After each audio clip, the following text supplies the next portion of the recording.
Here I am trying to be all smooth with my intro. And, yeah, I know, Gus. Just as that cough left my mouth, I was like, oh, well, pro streamer, everybody. Good morning. Good morning. You're gaming with the T-Monster. It's around to opening shots. But my opening shot is coffee, yeah. The moment I coughed, I was like, okay, that smooth transition I was planning for, that buttery smooth transition, yeah, that ain't happening. That ain't happening. It was a good round on Phasmo last night. Good tense round. Thank you for enjoying my America gloves. Not more like you've been touched by a sandpaper criminal. I mean, when I'm smooth, Gus, I've been getting very retrospective. If I'm ever smooth, Gus, it is never intentional.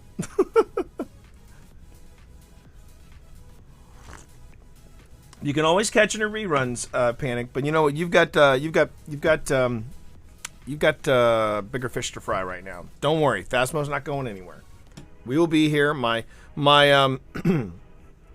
my quick take tea breaks will be here. We will be here. But when you sort out what you need to sort out,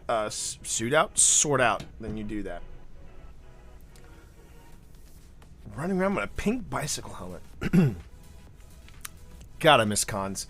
I never thought I'd say that, but man, I miss cons.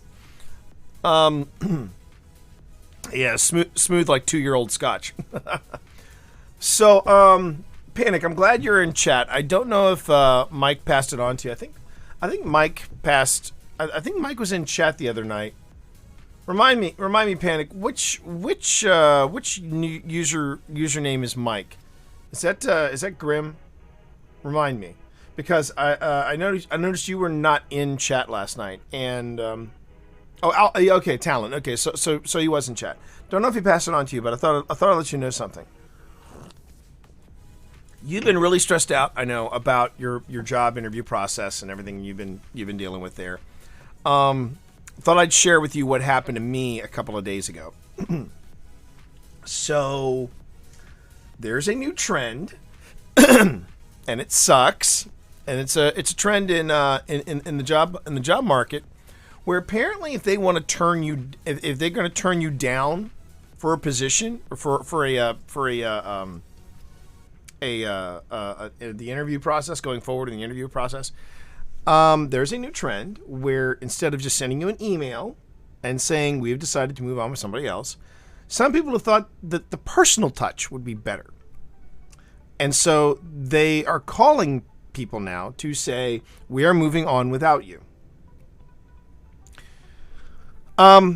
Speaking as somebody who has been in the job hunt for the past year and some change, that sucks balls. It sucks big old donkey balls. And I personally would prefer the detached email. I tell you this, Panic, because this has now become my mantra. If you are going to call me, then I'm going to, which in my opinion breaks the rules of engagement, I'm going to break the rules back. And this is what happened. This wasn't the first time. This is the second time a place has done this to me. And they called me and they said, just want to say real quick, we loved you. We thought you were great. You really blew us away with your experience, but we're not going to move forward in the interview process with you. And I said, okay. Do you mind telling me why? And I don't think she was expecting that answer. But I admire the fact that she came back so quickly. Because she was like, well, you know, we just thought that this position really didn't appeal to everything that you could do. And we were just afraid that you wouldn't feel engaged in this position. We think you're more suited for a higher position, like, you know, something a little higher up the chain, like, you know, and this just isn't that position. And I said, okay, but you realize that, you know, in my experience, director positions and higher than that, rarely are ever hired from the outside. They're usually hired from the inside, from someone who's been there. And this could have been a foot in the door for that sort of position, but now you've taken that foot out of the door. And I'm just being blunt here, and this is what I said to her. I said, I'm just being blunt here, but you know, if I can't clock in the time to prove to myself as being a director for you, can you tell me where in your organization you think I would be a good fit? And here was her answer: press media. In particular, I handle all the press media for their organization. Want to know how much experience I have dealing directly with the press on a daily basis? It is nowhere in my resume. Nowhere in my resume. Now, have I had experience dealing with the press? Yes, but not in a professional, not in a corporate, not on the corporate field, only for the individual field. I know how to write a press release. I know how to talk to press. I know how to interview. I know how to both give and take interviews. That I have experience with, sure. Have I ever done that on the corporate level? No, I haven't. It is nowhere in my resume. So how they took 10 years of communications and digital strategy experience and parlay that to press media, that's when I knew I either was A, too expensive, or B, too old. So here's my little nugget to you, Panic. You said you were stressed out about following up with people who haven't followed up with you. You know what? There is nothing wrong with that. I know I told you how to, now there's a right and a wrong way to do it. And one of the ways that I would suggest is, just making sure to say, hey, I'm just circling around, touching base. I haven't heard from you on X, Y, and Z, and I'd like to know where am I in the interview process. That is perfectly acceptable. If someone sends you an email that says, yeah, we're moving forward without you, it is a little hinky, and you may not always like the answers when you say, can you tell me why you didn't move forward with me? But if a place actually calls me, like makes the effort to call me and say, yeah, we really loved you, but we're not moving forward with you, that's where I say, fuck all, we're going to talk. Because that's some bullshit right there. That is some psychological bullshit that I don't need in my life. That was the other thing too. When she ended, the way she ended the conversation was, again, it was really, really. Oh, and then she gave me this one. She was like, "Well, we'll definitely want to keep you in mind for future roles." And we always get asked about, do you know anything about this, blah blah blah blah, and we're like, "Oh, we just talked to T last week. We'll send your resume along. We just want to make sure that's okay if we do that." And I'm like, "Sure, you do that." And when she ended with, again, it was really, really wonderful meeting you. I'm like, what fucking ever. I mean, I didn't say that, but I was just like, I said, I actually came back. If I remember, I honestly can't remember. I can't remember if I said, thank you. I said, thank you very much. I didn't say, no, the pleasure was mine. I didn't say it was a pleasure for me as well. I just like, thank you. Now, if I really wanted to be snarky, I could say, I'm sure it was. I'm sure it was. But this is the thing. If you're going to break that fourth wall, reach out to me and call me to tell me we are not moving forward with you, then yeah, all bets are off. All bets are off. Got a spam call. I applied. I cried when it wasn't. Yeah, I know. Well, you see, that's another problem, Panic, because of telemarketers and the nature of things. Yeah, I know that feeling. And I know how fragile you're feeling right now. Believe me, I do. I know when I say I know how you feel, trust me, I know exactly how you feel. One thing you've got going for you that I do not is youth. You're young. And, when I tell you, that is the funniest thing for me when I listen to some of the folks on YouTube and the Instas and basically social media in general, but primarily in YouTube and Twitch, when I hear people stress out about how they're turning 30, it takes every ounce of me to not get on their social media and go, will you please get the fuck over yourself? I'm sorry, but really, 30? Shit, at 30 I was having a good time. In fact, in some moments of reflection, I go, yeah, maybe I had too good of a time. And you know, if you were to ask me what were my rough rocky hills, shit, I think it was when I was in my 20s, because I had thought I had everything figured out, and man, 40, oh man, I hit my stride in 40, and 50, fuck me, I feel like I'm killing it in my 50s. Every there you go. I was trying to figure out which hand. Everything you see right here behind me, I earned that when I was in my 50s, and I got at least 2 more coming, because I'm signed up for 2 more races. And you know, it fit. I was looking at I was getting ready for a run, and I looked at myself in the mirror, and I'm like, wow, I can see my feet. I'm not doing too bad.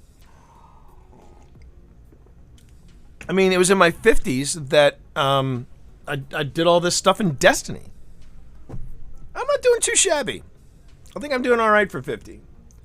I look pretty good for 52. And there are people that are convinced when they see me stream, they go, "Oh, you got to be you're 35," which I'm like, "Yeah, okay, keep talking, because right now you're my favorite." Okay, let me tell you something else about that too, Panic. You are not alone. You have a master's degree. You're making less than you should be, but you are not alone. I know people who have their masters, and they're in the same boat. They're in the same boat, Panic. But I remember this conversation. That I had with a friend of mine, a dear friend of mine. And she was over one night here having dinner with us, Panic, okay? And she said, "Yeah, I'm feeling a bit like a failure." And I said, "How so?" She goes, I remember, I'll never forget this. She says, "I'm 25. I should be a manager by now." Really? Really? She said, "I'm 25 and I should be a manager by now." So let me unpack everything that's wrong with that. When you get your bachelor's degree, which is what I got, when you got your bachelor's degree, you are what? Maybe 22, 23? Okay. At 25, you're still figuring shit out. At 30, you might have a grasp on it. And if you become like me, if you become a dad in your 30s, PC Herring, you suddenly realize, holy shit, everything I thought I knew, I was totally effing wrong.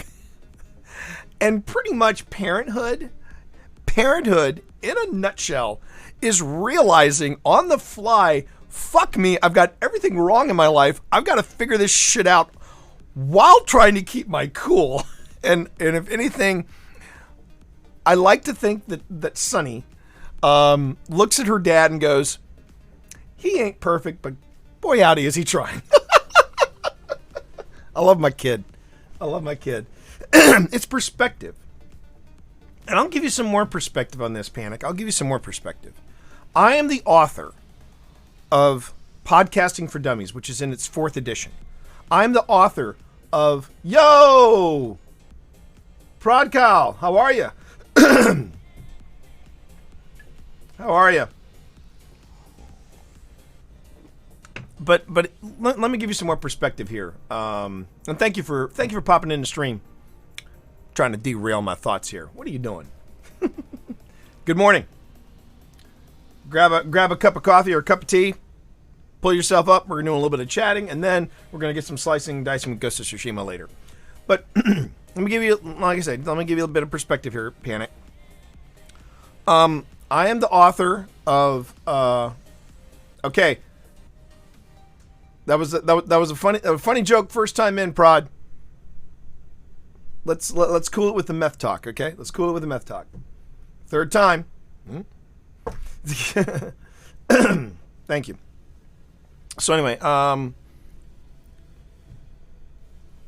so here we go. Like, I'm the author of Podcasting for Dummies, which is in its 4th edition. I'm the author of Twitch for Dummies, which is selling really well. I'm the author, but people still think it's a fake. People still think Twitch for Dummies isn't real. Quick story, and then I'll get back to my line of thought, Panic. This really terrific streamer called the Raven Armed, and we raided him last night, but unfortunately he had just signed off. It was one of those, oh yeah, let's raid so and so, and then he just signed off. But the Raven Armed, this guy is killing it. I don't know exactly when he started, but within a year, I believe he hit within a year partnership. And how he did it, I really admire how he did it, because it is a level of energy that I admire and that I aspire to. This guy basically cosplays as Jack Sparrow, a really good Jack Sparrow cosplay. And yeah, get some smiles in chat, please. Get some smiles in chat. So he tweets yesterday. He tweets the other day. If you had if you had any advice for someone who wanted to get into streaming, what would be the first thing you tell them? And I went, that's easy. And I responded with, that's easy. # note the byline. And then I put up the cover of Twitch for Dummies. He responded with, and I've followed this guy for months and subbed a couple of times. And he's like, am I just putting this together? I thought this was a Photoshop. So yeah, it's been since 2019 and Twitch for Dummies is a real thing. Got a copy right over there. Anyway. So Panic, I am the author of Podcasting for Dummies. I'm the author of Twitch for Dummies. I'm the author of Discord for Dummies. And before that, I was interviewed for other podcasting books about how to podcast and the science of podcasting. How do you do it? Where do you start? What do you look for?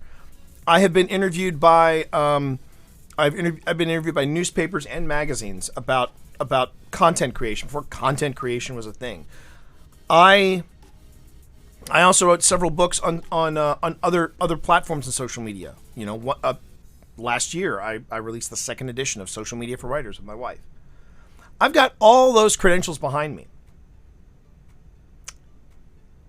And I am still searching for a job in communications.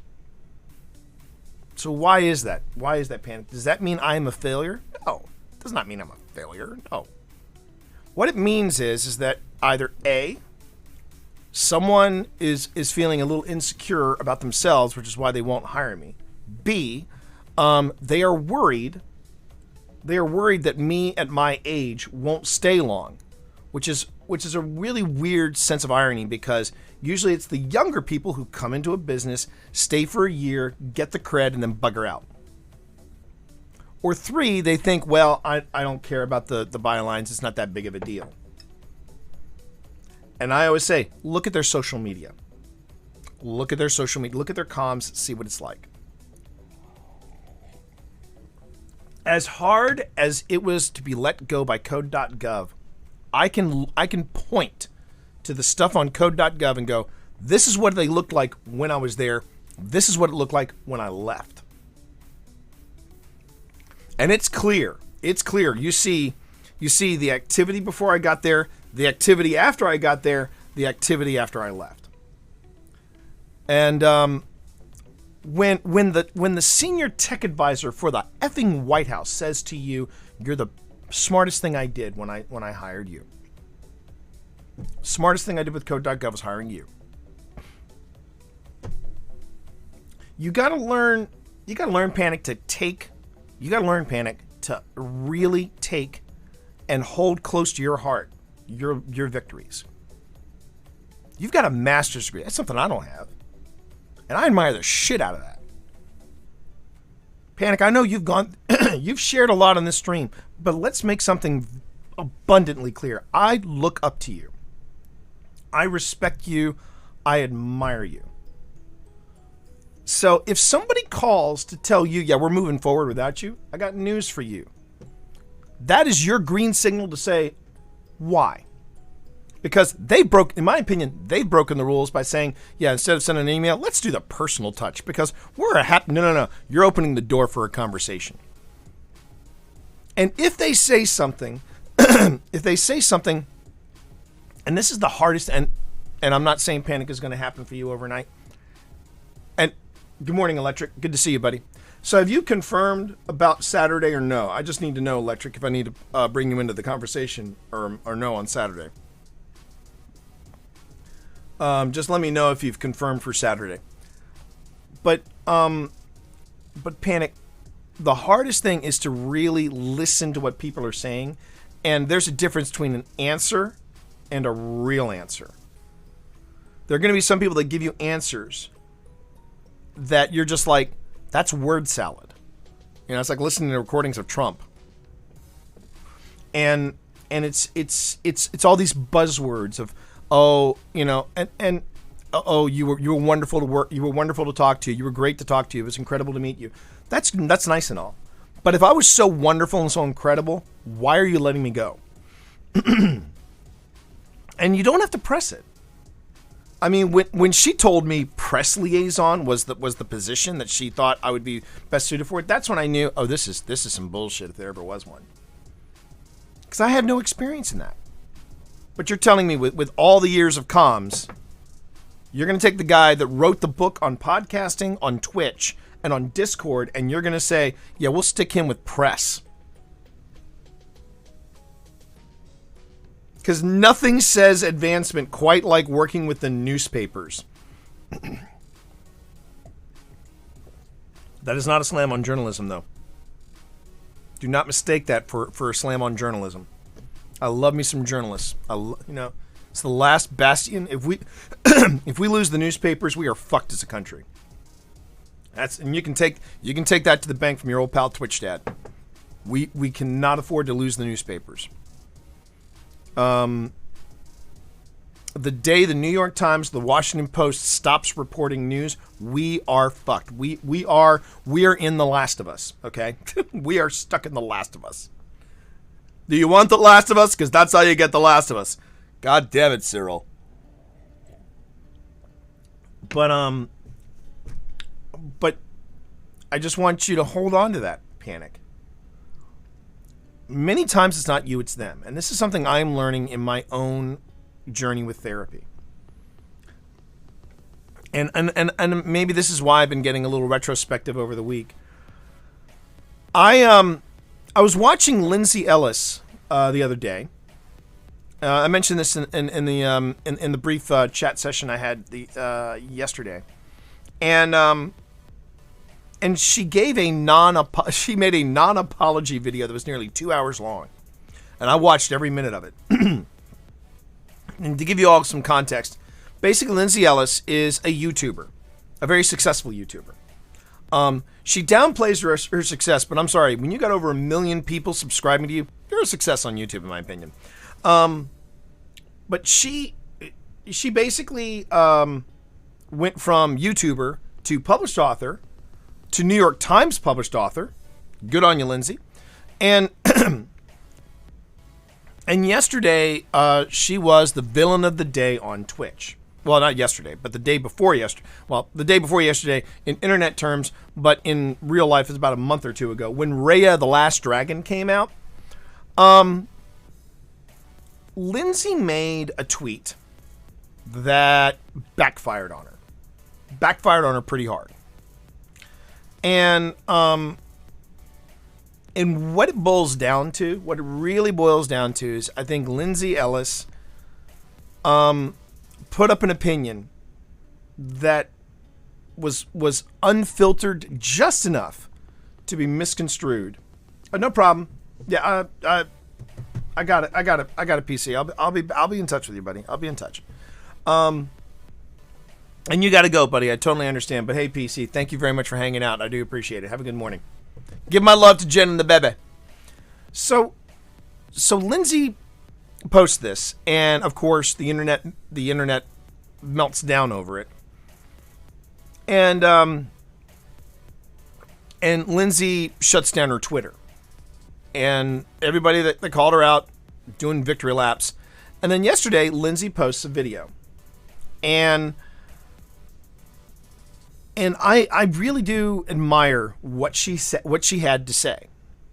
She put herself in some weird company, though, I thought. She put herself in the same company as Justine Sacco. About someone who had been, publicly shamed. And here's my problem with Lindsay putting herself in the same category as Justine Sacco. And here's where it all ties back to the people that you hire. Going back to what I said when people say to me something along the lines of, you're too old for this sort of thing. Right, well, I'm getting there. Justine Sacco was an up-and-coming PR wunderkind, right? All about the social media and everything like that. She was working with some major players. And if you don't know who I'm talking about, Justine Sacco was the young up-and-coming PR wunderkind who just before Christmas made a tweet on and I saw the tweet.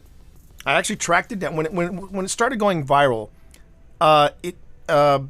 She basically was one of the first people to have this happen to, where she basically said, going home for South Africa for the holidays, hope I don't catch AIDS, lol, I'm white. And she posted on Twitter. Now, a lot of people have said, and I know that a lot of people, these are the analysts that all look back, and they all basically say the same thing. This was misconstrued, this was just a joke, and it got taken out of context, and it blew up out of proportion. I'm like, well, let's pump the brakes on that. This is a woman that specializes in public relations. This is a woman that specializes in, let's not even say woman. This is an individual. Because this would have happened if it was a male or a female. And I'll get to that in a second too, thanks to Lindsay Ellis. This is a person who is male, female, or non-binary, that basically makes this really caustic tweet that could easily be taken out of context.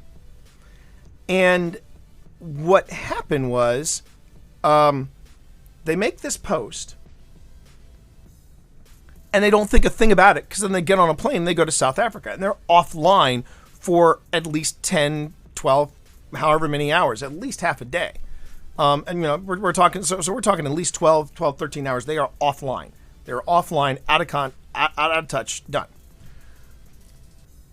And you have to stop and ask, how does somebody that specializes in digital strategy and digital communications make this gaffe?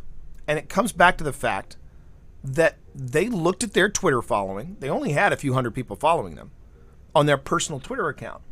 And they said, oh, only X amount of people are going to see this, so, I'll post it. It'll be a nice lull amongst friends. But here's the thing. Do you really know? Have you ever stopped and asked yourself about social media? Do you ever really know 350 to 500 people? And do you really know them? Hey, Rick. Good morning, Rick. How are you, buddy? Because if you don't know these 350 to 500 people, or however many people she had following her at the time, if you don't really know them and you do some black humor, and I don't mean that the way it sounds. Let me rephrase that. Some dark humor. If you say something really cutting edge or something really wacky, and you're just being irreverent,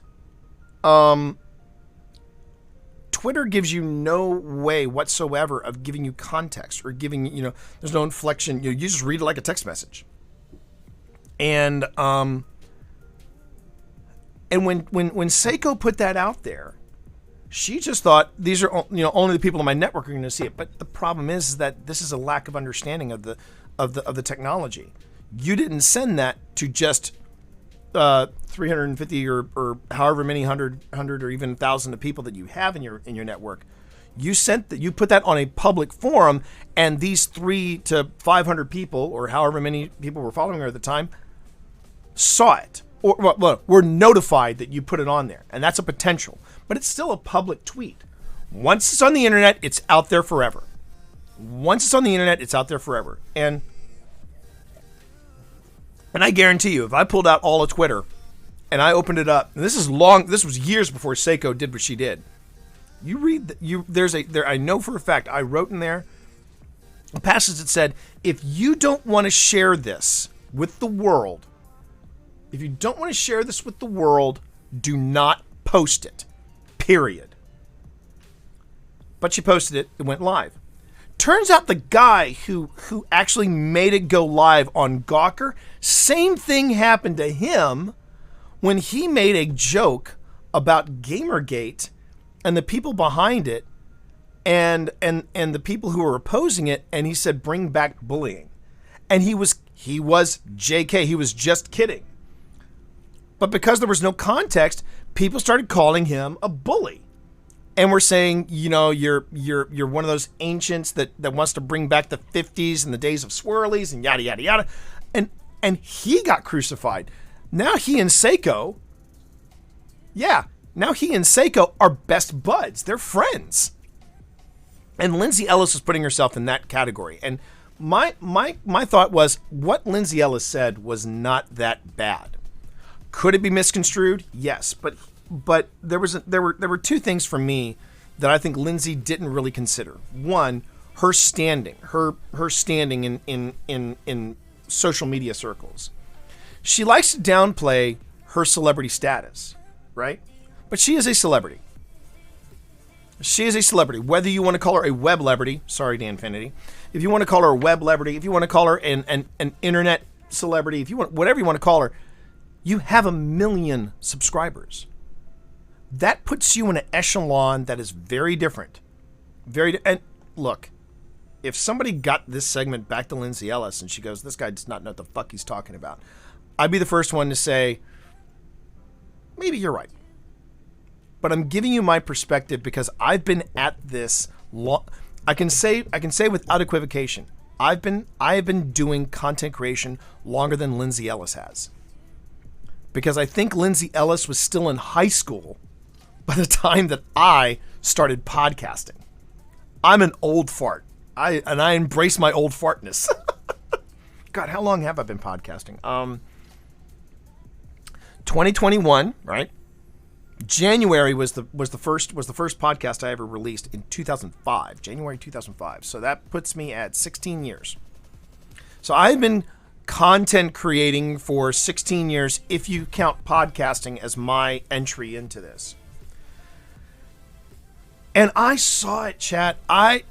All this stuff you've been seeing about YouTubers and Twitch and Twitch personalities, when you hear them talk about things like grooming people and abusing their positions of power, of authority, and all this stuff, and that's what Lindsay was kind of backhanding in her mask off video, and I applaud it. I absolutely applaud it. I think what she said was absolutely 10 times over 100% right.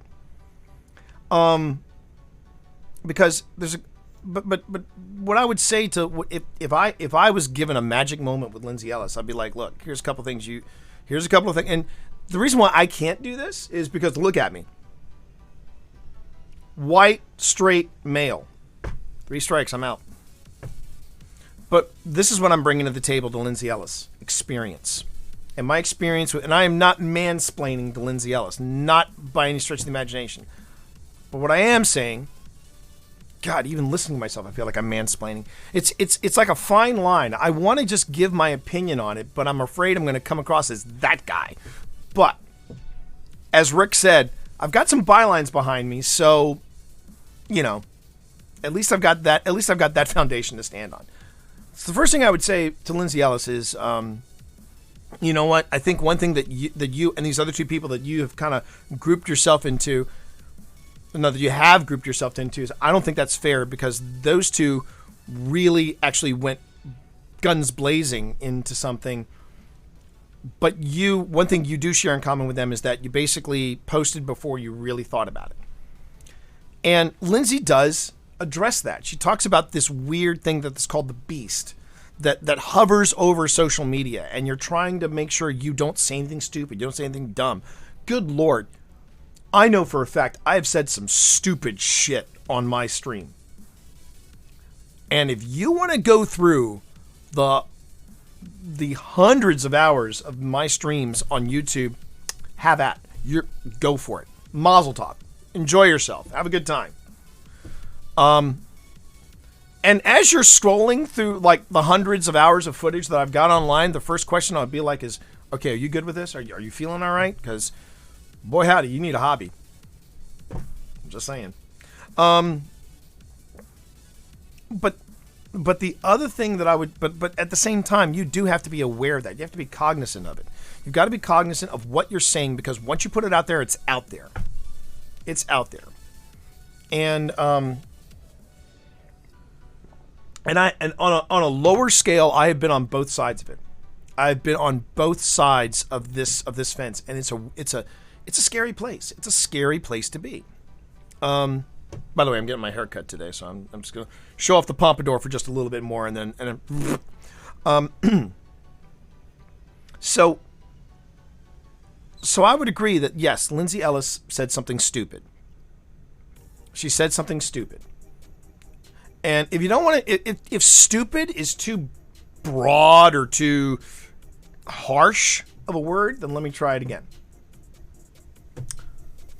Lindsay fired off the hip when she shouldn't have. That is her crime. That is her crime. If there is a crime. I've seen the tweet and I'm just like, ooh. But not for the reasons you would think. So let me bring it around to the second thing. The second thing that I think, if Lindsay Ellis is guilty of anything, it is of underestimating and devaluing, underestimating and devaluing her position, not just on YouTube, but on a whole in the content creation and let's just call it what it is, the entertainment industry.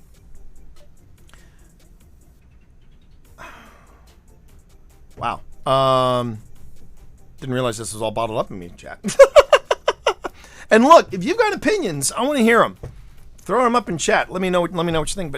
But here's what I would say. And I would tell this to, wow. And look at that deep. I ask for opinions and I get a sub. I'll take it. Deep Fish subscribing at tier 1 for 15 months. Thank you. I appreciate that. Thank you so much. But here's what I would say. To Lindsay Ellis, again, if I was ever, first off, one, I would say, I love what you do. I love what she does. It's because of people like Lindsay Ellis and Legal and the Illuminati that I said, you know what? I want to try doing this because it looks like they're having a good time. I like working with video. Let's do this. Right? And I have opinions. As you can see, I have opinions. But if I had a chance to talk to Lindsay Ellis or say anything to her, I would say to her, I've got 20 bylines under me, right? I got 20 bylines under me as a writer, right? But here's the difference between you and me. You have over 1 million people subscribed to you on YouTube, which means whether they see it or not, that is a potential 1 million people. 1 million notifications go out when she posts something on YouTube. Pretty effing impressive. Second thing she's got going for her is that her first book out of the gate is a New York Times bestseller. And even she downplayed that. Yeah, it was only 7 or 8, but it was, still a New York Times bestseller. No, Lindsay, it was in the top 10. It was in the top 10, Lindsay. I got friends who they got on the extended list of the New York Times. Not the New York Times list, the extended New York Times list. And their agents were like, hey, you're on the New York Times list. And someone said, well, it's the extended, not many people. Doesn't matter, it's the New York Times. And so they start calling themselves New York Times bestsellers. And you know what? mazel tov to them. But the thing is, you are a standout person on YouTube. You are a New York Times bestseller list, which means now you are on a whole different level of scrutiny. And every time you go up that ladder of entertainment, whether it's in books, whether it's in film, whether it's in TV, people are going to, if J.K. Simmons says something irreverent on Twitter, some people may notice, some people may not. Now, if you're asking me who's J.K. Simmons, you know J.K. Simmons. There are character actors, and then there's J.K. motherfucking Simmons. J.K. Simmons, if the name sounds familiar but you don't know, in the DC universe, he was James Gordon in the Snyder Cut. In the Marvel universe, he's J. Jonah Jameson. Think about that for a second. This character actor is so good at what he fucking does. He is in both the DCEU and the MCU. That, my friends, is talent. So if J.K. Simmons says something, right, it may or may not go noticed. If Brie Larson says something, it'll be noticed. And if Brad Pitt says something, it will definitely be noticed. Because that's, there's a hierarchy. And Lindsay may want to downplay where she is in life, but you know what? Good on her. And good on her 2 times over for what she said. And I'm for what it's worth, I'm proud of her. And I am in awe of her. And I'm a fan. I'm a fan.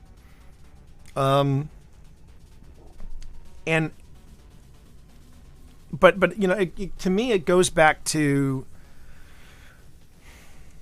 that whole idea of tying it back to my earlier conversation about the job market and about aging out.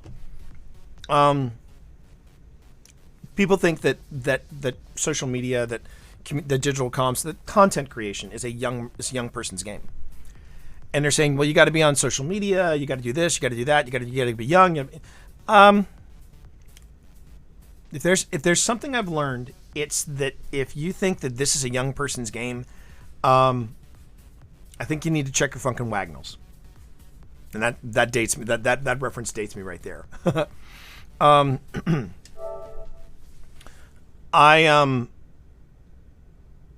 really believe that there is, if you get somebody young, a young go-getter, right?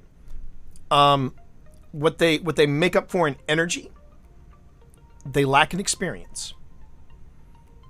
And again, male straight white dude. I believe the term for me would be cis white male or cis male. I'm learning. I want to learn. I want to get up on this. But before people say this old fart is mansplaining to me, let me again tell you come by the fireside. Let me tell you another story directly related to social media. I'd been in social media by this time. I had been in the social medias. Oh my God, I actually did it, chat. I had been in the social media spheres. Oh God, how long had it been? Full time. About 4 or 5 years. So I had 5 years, and prior to that, I'd had 10 years of experience doing consulting. And within that 10 years, the last 3, I specialized in social media. I mean, literally, I was sent across the country by this one contracting agent.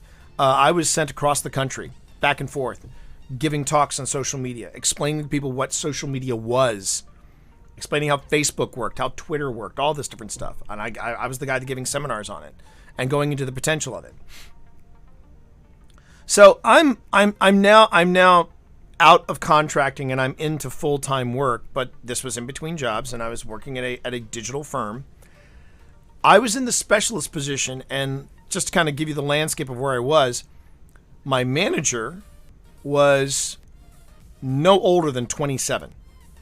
So he was 26, 27, my manager. The VP, the associate VP above him, had just turned 30.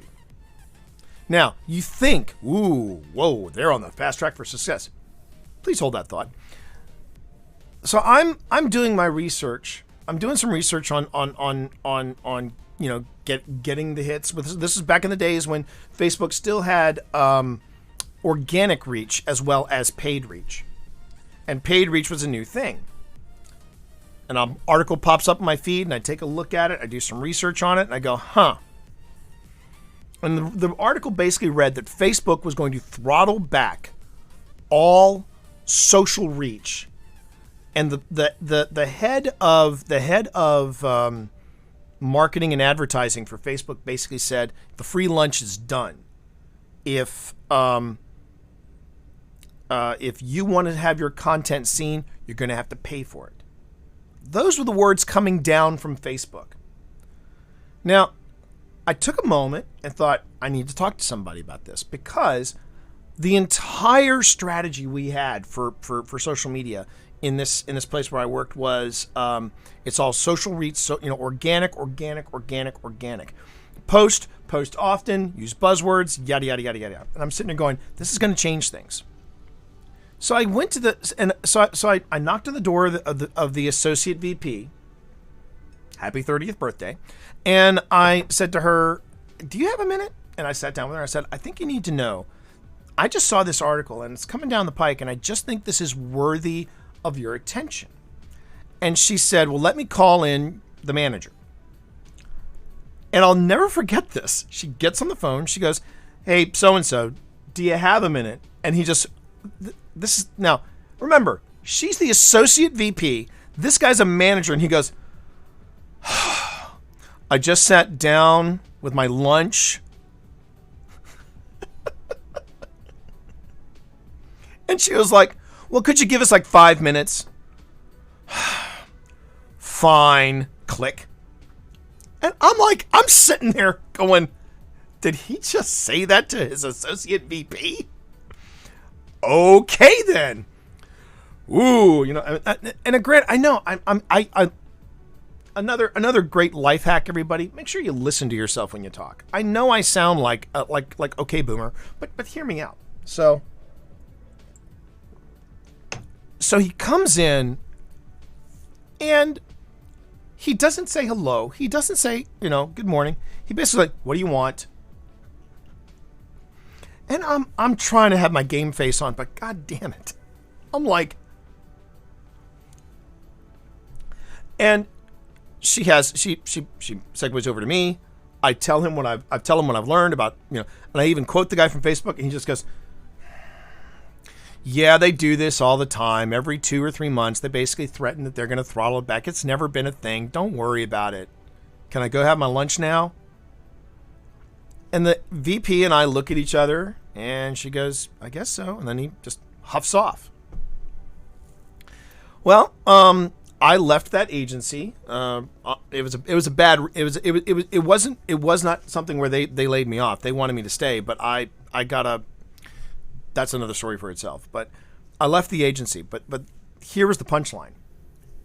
2 months later, my Facebook feed filled with all these people, like cosplayers, writers, all these people who relied on that organic reach, and they were freaking out because suddenly their reach, and actually I saw a couple of people, both steampunk makers and cosplayers, that posted what their organic reach was before February and what happened after February. And it was like they went from 80% to like 80% organic reach to a 10% organic reach. And all those people that I followed and I would get organic stuff from, it's gone. It's gone. And I always wondered in the back of my mind, I wonder what they thought over at that digital agency. Because there was no budget for paid reach. There was no budget for paid reach. But that, and I know this sounds very, very, very old man shakes his fist at cloud, but it's that arrogance of youth. God, can't believe I just used that phrase. That arrogance of youth where they're like, it's smoke and mirrors. Don't worry about it. When Facebook doubles down and says to whether it's online or print journalists, yeah, if you want to see your stuff, you're gonna have to pay for it. Well, guess what? This is a business to Facebook. Maybe in the early days, Mark Zuckerberg wanted Facebook to be a great way to meet girls, but you know what? It's not anymore. It's his bread and butter. He's got to make sure the lights are on, and that's where I value my experience. Some places may say content creation is a young man's game. I'm not buying that, because it's about strategy. It's about strategy, and it's about perspective. And I think that's what I've been getting a lot of this past week is perspective. I love sharing my thoughts with you all. I love hearing your thoughts on things. Again, chat, if you got opinions on this, I want to hear them. I really do. And I'd love to know what you think of all this stuff. Whether it's by the way, we're at 187 out of 200, so hey, thanks everybody. I mean, I know for a fact. In fact, it's one thing I really like about, and I don't mind saying this. It's one thing I admire and respect about Professor Broman. He was probably one of the most honest people about a career in content creation. Now, granted, he was talking specifically about Twitch, and I remember citing him in the book, but it wasn't just what he had say about Twitch. That's content creation on a whole. This is a zero-sum game. There is no 401k in content creation, whether it's writing, whether it's acting, whether it's, and this is why when you go to conventions like the big media conventions, and you wonder who's going to pay $300, $500 for so-and-so's autograph. Well, keep in mind that actor is thinking about that point in time. One, is this person getting this autograph for themselves, or are they getting this autograph so they can put it on eBay and sell it at a marked up price so that they come out ahead? That's one thing. Second, I'm not on the set. If I am not on the set making money, then I am losing out. And I got to think ahead, because every day I got to think ahead, right? Mike just messaged me asking if I was okay. I apparently was unconscious inside PM yesterday, and the trunk of my car was open when he got home. I don't remember getting home and going to bed at 5. I just remember leaving at a doctor's appointment. I've had those days too, Panic, and that's, first off, one, Mike's good people.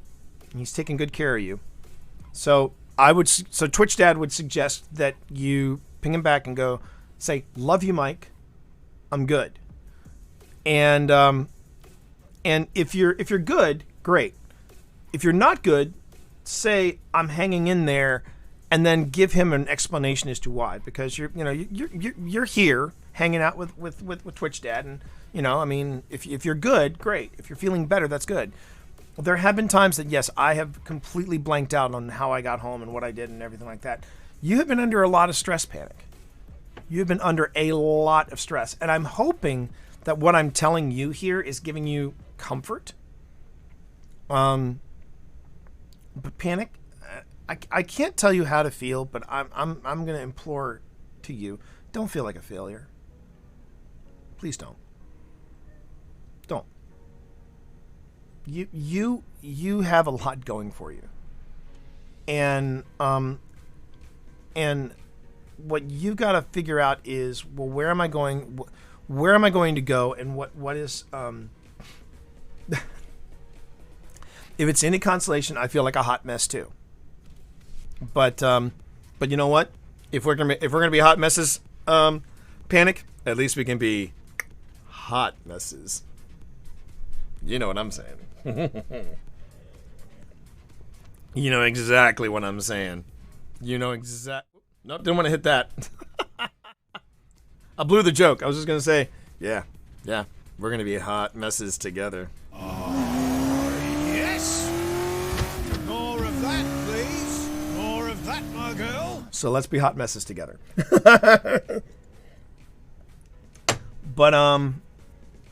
but no kidding. I'm hoping that this rant, this brain dump of feelings, if, not just you, Panic, but just anybody that's coming in to stream, it helps them out.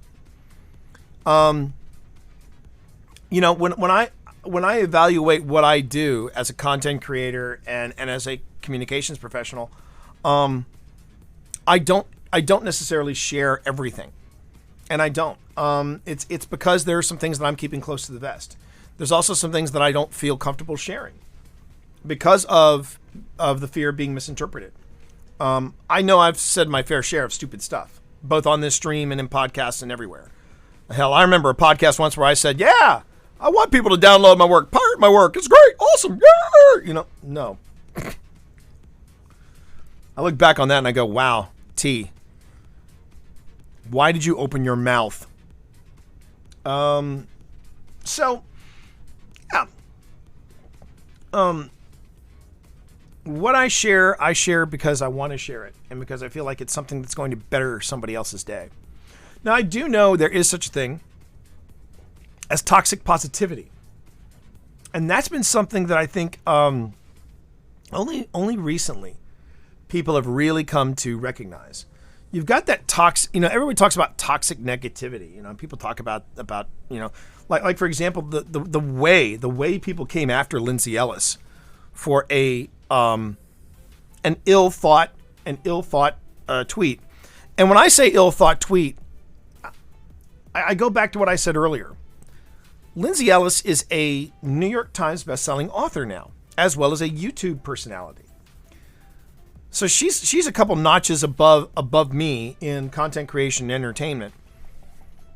That also means that, you know, and I'm just going to give it perspective for me. I was at my very first con. Man, I wish I could go back in time and just hit myself upside the head for this. I was at my first con, and I remember making a dig against then you know, hot name in fantasy, Robert Jordan. And I made a dig at his expense. He wasn't in the room. He wasn't even at the con. But I was talking about how people react to names and to writers, and here's the worst bit, chat. I had not read Robert Jordan. But I had not read Robert Jordan because people talked me out of reading Robert Jordan because of the Wheel of Time series going nowhere within 700 pages. And I was freshly published. My very first book was out. And here I am at a con as a published author, and I'm ragging on another author. And do you have any idea? And even though I wasn't really hardcore going after Robert Jordan, it was in the same vein as Lindsay's tweet. It was just negative enough to make me look like a total schmuck. Because I was a published author, and now I'm going, being a published author, I can tell you what is good and what is not. And that was my first lesson as a published author. If you really can't say something good about someone's work, don't say anything. If you didn't like or found what they were doing if you found another person's work less than satisfying, as a published author, you might want to think, okay, if I say this, is this opening up a can of worms that I really want to deal with? And I still dance around that. And I've learned,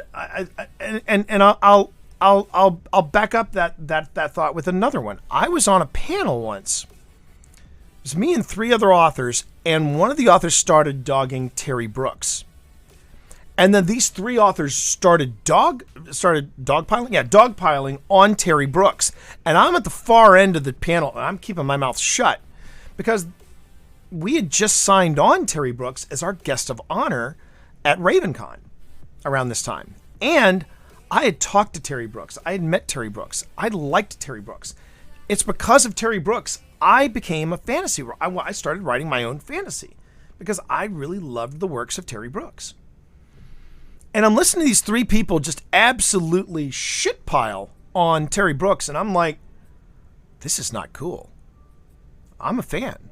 What are you doing, guys? He's not even at this. He's not even at this event, and you guys are going after him. And then I flashed back to that first con, and I realized, oh, this is what it looks like. This is what it looks like when other published authors dog on an author that's more successful than them. And I put that in my back pocket. Now, I know it seems hypocritical coming from me because I know for a fact I have said and made very clear my thoughts on George R. R. Martin. And for that, I could say, well, yeah, I have to be very careful about that because I know how that looks. But I also know that there is no better troll than Mr. Martin himself. Because, man, that guy has done everything but finish the damn book. And the fact that over 8 seasons of Game of Thrones, he finished one book. And here we are at the 10th anniversary of Game of Thrones, and he still hasn't delivered it. We've been in a pandemic, chat. I wrote 3 books in a pandemic, during a pandemic. I wrote 3 friggin' books. He's not going to cons. He's not going to events. I don't know what that man is doing, but I know what he's not doing. And, but again, when you become a published author and you start criticizing other authors and other writers, and that was in a sense, not in a sense, that is what Lindsay did. Lindsay's tweet was being not super critical, but just slightly critical of Raya the Last Dragon. And in her own and again, in her own defense, if people were coming after her, I'd be like, well, time out. If you're going to go after Lindsay, you also better go after Honest Trailers, because they were even more critical of Raya the Last Dragon. And I can't say anything about Raya the Last Dragon because I haven't seen it. I'd like to see it, but there's other stuff that I want to see. So, there's that. Heck, I know people who didn't like Soul from Pixar, and I loved Soul. Now granted, I think I was a target audience for that because it dealt with music, and I have friends in the music business, and I have a music background, so I think it touched me in a very specific way. And the girl that was going to quit, she was a trombone player, so again. So yeah, I loved Soul. Anyway, we're tumbling down a rabbit hole here, and I realize that I should have started the game like 3 minutes ago, but I feel like we're having a at least good back and forth. I think good back and forth. I don't know.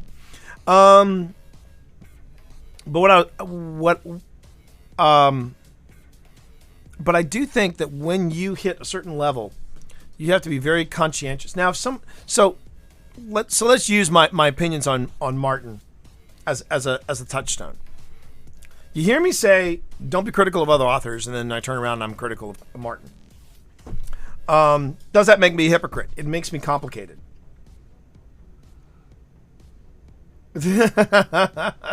Apparently. Hey, look, here's the thing, Electric. Here's the thing about doing just chatting.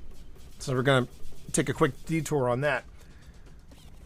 If chat doesn't give me some kind of, if they don't ask me what's going on, and that's why I put AMA. If you want to ask me something about something I'm talking about or something I'm saying or what have you, then yeah. Then you going ahead and just, you have a back and forth with chat. But if chat does not talk to you, and I mentioned this in Twitch for Dummies, the one thing you don't want on your channel is this.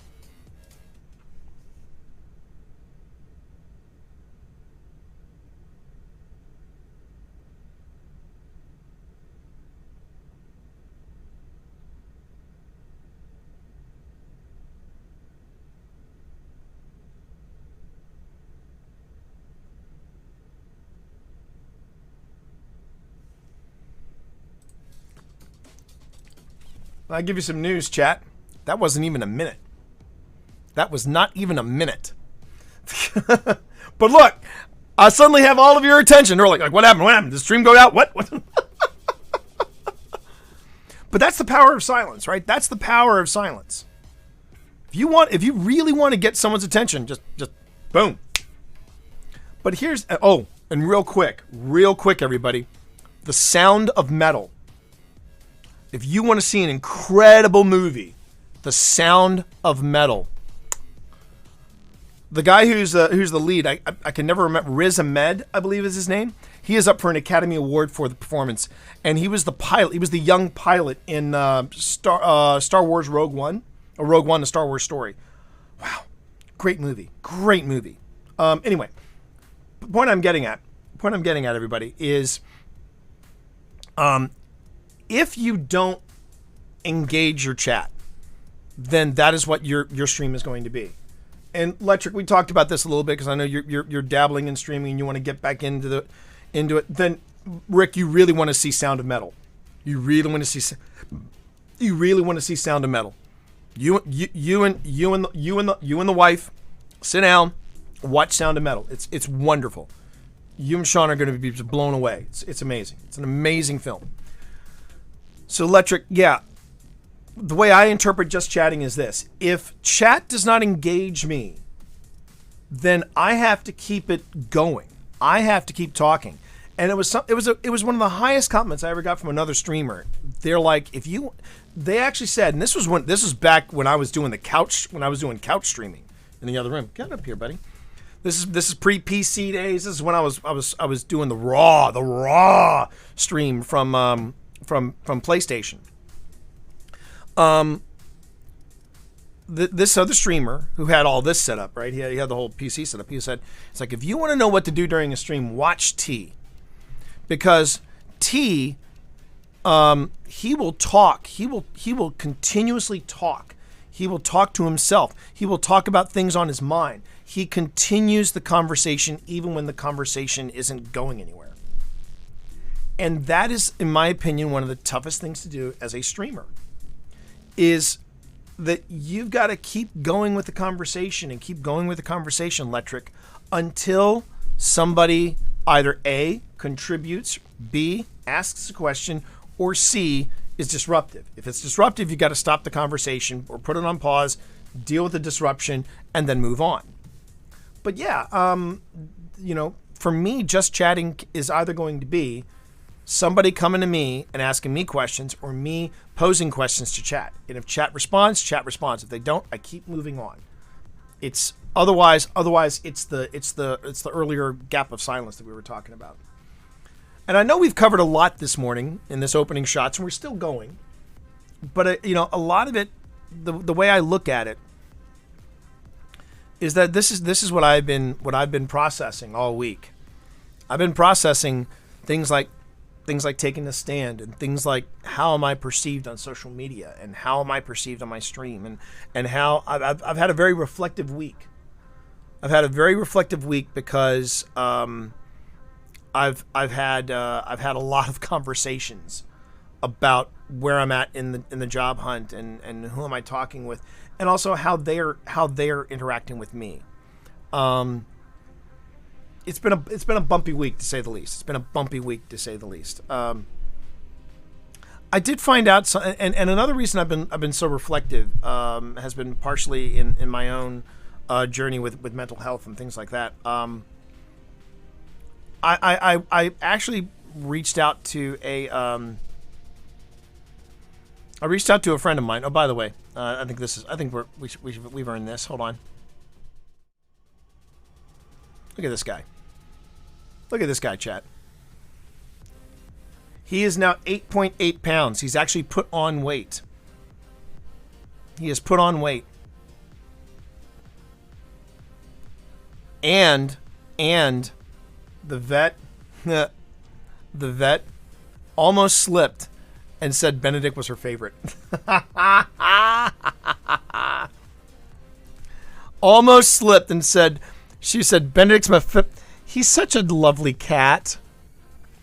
Hey, there you go. They want to see your face. They want to see your face.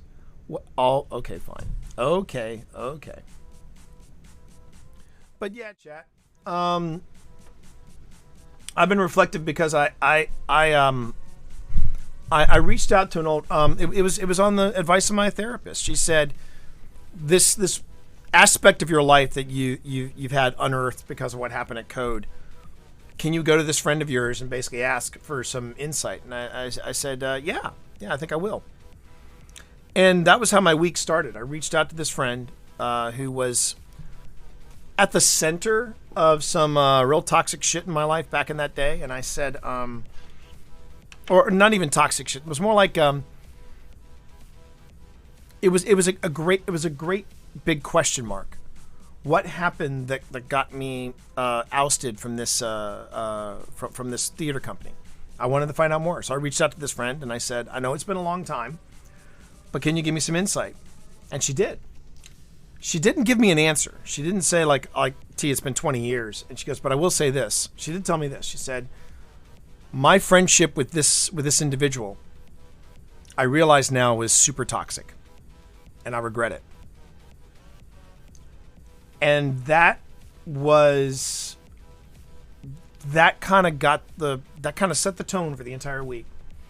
This notion of self-reflection, of looking back, of just wondering, wow, what happened there? Where am I going? What's my direction in life? Things like that. And I realized that I'm kind of long in the tooth to be thinking about my direction in life at 50 or 52. But again, the way I look at it is that I'm a work in progress. I'm a work in progress, chat. And this may be considered a young man's game, but in one of the conversations that I had, and I can't remember if I told you all about this, but one of the things that happened this week was I had a random person reach out to me on LinkedIn. And she said, hey, I see we got a bunch of mutual friends. I thought I'd reach out and we'd talk about potential opportunities. And I'm like, oh, great. Rando from LinkedIn. Rando recruiter. Okay, no problem. We set up a time. And, not the best first impression. Not the best first impression, chat. We were supposed to be chatting at 1 o'clock yesterday. 1 o'clock rolls around. They're nowhere to be seen. And I said, are we still on? Because I hadn't gotten the Zoom link. And she was like, oh, yeah, here's the Zoom link. Sorry, I should have sent that sooner. I said, give me a few minutes. And dressed like this, like dressed super casually. I was wearing like a Destiny t-shirt and an all blacks zip over. I get on. I haven't shaved. I mean, this is the way I look. Come to find out that the person that I was talking to is the VP of communications for a nonprofit. Oops. And we did have mutual friends. It turns out we had mutual friends. And I was like, okay, cool. Let's talk. And because I had zero fucks to give, I said, well, I'm going to give you full transparency. This is what I've been dealing with, this. And we had an honest to God open conversation. And one of the things that, and it ended on an optimistic note. I went in with low expectations and ended on an optimistic note. And it turns out I did, in fact, apply for a job there. But she was honest with me. She said, I don't think we can afford you. And you know what? When somebody says that to me, I'm like, okay, you can't afford me. But you know what? If we can, yeah.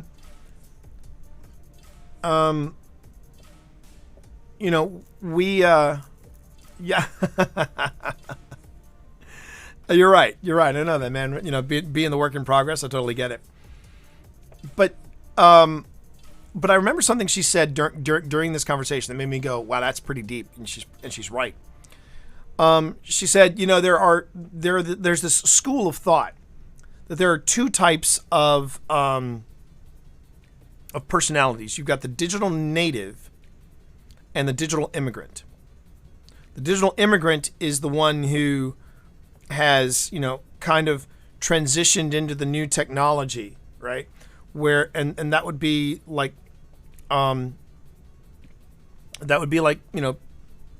people in my generation and people in my mom's generation. They're the digital immigrants. And then on the other side, you've got the digital natives. And those are people like like Rick's kids and my kids and my kid, like my kid and Rick's kids and people like Panic. You know, they're the digital natives. They've grown up with this technology. And she said something very, very, very profound. She said, "But you know, T, I really believe that there are people like you and me. We're the digital immigrants that learn the language of the digital natives, and we can speak both languages." And that's when I would say, yeah, I'm old enough to remember playing Pong, and I'm old enough to remember playing Pong, and I can still kick your ass in Destiny. Or more to the point, you know, you would think being a guy that grew up with video games like I am, I would be better at video games. But here's the God's honest truth. There are people that got good at video games because they had the money to burn. And what I mean by that is there are people that I still remember these cockwombles. And this is why I think I have such low tolerance for elitists in video games. I remember I'd walk up to a stand up video game, and I put my quarter. And if you don't know what I'm talking about, watch Wreck-It Ralph, because boy, this gesture do my heart good. In Wreck-It Ralph, there's a scene where the new Wreck-It Ralph had a whole bunch of little fixtures, and you saw people take quarters and they put them on like there's the part of the stand-up console that says Wreck-It Ralph, and there's a little ridge, and it's just thick enough you could put a quarter up there, and people put quarter up there saying yeah, I've got a, and you could go there, you could go to any video game at an arcade. And you could see like there'd be a row of quarters. You know, like after 5 quarters, you're like, the line's too long, right? But I remember I would go up to one of my favorite video games, and there'd be a guy playing there, and I'd put my quarter up there, and the guy would be like, "Hope you're in for a wait, because I'm going to be here for a while." And I'm looking at this dude going, "Yeah, okay." And I'd wait. And then they double down. They'd be like, "Hey, how you doing there, Pink Phoenix? How you doing there, Shelly? Good to see you. I've been seeing you've been popping up on my Steam. How's the gaming going? Hope you're well." Waxing nostalgic right now. You've missed a hell of an opening shots. I really should start the game. I really should start gaming, but I'm kind of on a roll. But I'd be there for like about 10 minutes, 15 minutes. You'd be like, "Still there? Because I'm far from being done." And as a young nerd growing up, oh, look at you. 25 months? Da hell. 25 months. Look at you. Love you too, Shelly. Appreciate that. Thank you so much. Appreciate that. But as being a young nerd growing up, I had to deal with the jocks. I had to deal with all the swinging of the dicks with jocks. And I did say I've said this before on stream. I have I had a shield against that with my dad, being the basketball coach and the baseball, or not, being the basketball coach, JV and varsity. But then to have these guys, telling me, "If you're going to be in for a long wait." And this is why I have zero tolerance, because these cockwombles didn't seem to get, this is a favorite game of mine, and I appreciate that, Electric. I mean, and that's why, and, going back to something that you kind of did, Electric, when you first met, you kind of came into, if you remember, you kind of came into my chat with some swagger saying, "Hey, I got my shit together. I know what I'm doing." I think you said something like you're God tier. I want to say you said that in my chat. Little piece of advice from your old pal Twitch dad, Electric. When you do that, it could really, you don't know who you're talking to, and you don't know their own personal experience. And my personal experience with these God tier players in the coin arcade days, man, that seasoned me for this. When I hear people talk about how God tier they are, I'm sure they are. I'm sure they're God tier. But the people that come in to someone else's chat and say, yeah, I'm kind of God tier, they're not the people to look out for. It's people like Brandon, Thermal Wolf. Thermal Wolf will never say he's God tier. But you know what? That boy will play circles around you. That's why I love running with him. He's that voice of reason for me. And he's the guy that I go, you know. But yeah, these dudes that would put their quarters on there, you know.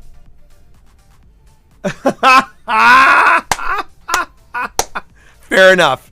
Fair enough. Fair enough, Electric. Fair enough. But you know what? I saw through it. And in all fairness, you know, you're part of the Monster Mash, right? You're part of the Monster Mash. Oh, and did I miss your answer? Did you say you had confirmed for Saturday or no? Let me know if you've confirmed for Saturday. I just want to make sure. But here's the point I'm getting at, Shelly, is the reason I am not better at games is because, you know, the guys who are all the swagger, yeah, you're going to be standing there for a while there, bro, with coin-operated video games, is because these guys had money to burn. I would watch these dudes, like, just feed. And I remember one time as a kid, I blew like $8. $8 in an arcade. That was a lot of money back in the day. And I remember having the wherewithal of taking a step back and going, what the hell am I doing? But again, that's the thing. There are people that when they find their niche or their jam, they're like, I'm going to dedicate myself to this. And those coin op, players, they work up to that God tier thing.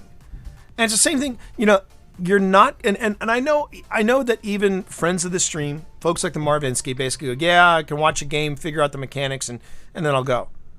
But this is this has always been my argument. It's like, yeah, but you don't just jump into a game and suddenly you're pro level. I have watched Lulu struggle. I've watched Z struggle. I've seen a lot of people on this stream struggle with games. And then when they get to that God tier level, they go, yeah, this is easy. Which is why I have said before on this stream, what we're doing here, the gaming that we do here, it's not easy.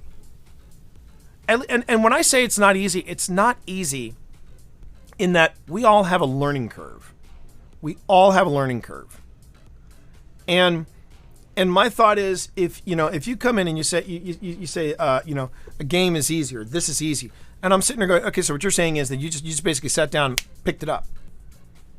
Because if you're at that level, yo, hey, how you doing, Leonidas? Good morning. If you're at that level, straight out of the box, you should not be talking to me on Twitch. You should be out there right now just killing it in the I mean, I remember, hey, true story. I remember the first time I saw Ninja in a video game competition and this is a year before he was called America's best gamer. Right? I still have it upstairs. As a recording because I'd never seen an esport competition before, and I use it as like a template for all the other things that I've seen before. But it was the H1Z1 King of the Hill competition, and it was the first time I'd ever seen on pay-per-view an esport competition, and it was a bunch of teams, a bunch of pro level teams, and Ninja was on one of those teams. He was eliminated within the first 2 rounds. Well, maybe not 2 rounds. I take that back. He didn't make it to the final round. He didn't even make it to the semifinal round. And he was very cool about it. He was like, okay, everybody, you guys have a good game, thanks. And he was out. And I remember thinking, that was Ninja? And here's the conclusion that I've come to.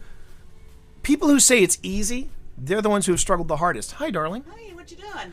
I'm kind of on a roll with the chat. Have you been playing Tsushima? I am going to play Tsushima. All right. When my wife comes in and says, "Why aren't you playing the goddamn game?" That's when I No, you can't. No, and you're right, Leonidas. You can't be the best all the time. So But, I've got to take my remote back. Do I just need to take this in? You should. That should be it. Because if you look at this, hon, there's how much you paid. There's how much we paid for it. That should be the warranty. And if there's a problem, you need to let me know. But they should be. But it's under. It should be under my name. Okay. All right. Hey, chat. Look. Oh, it says. Hold on. No, it says expires. Wait. 2021. Are you serious? When? Look at the date. Hey Siri, show me what happens if I order James O'Brien from Wish. I think I've just been insulted.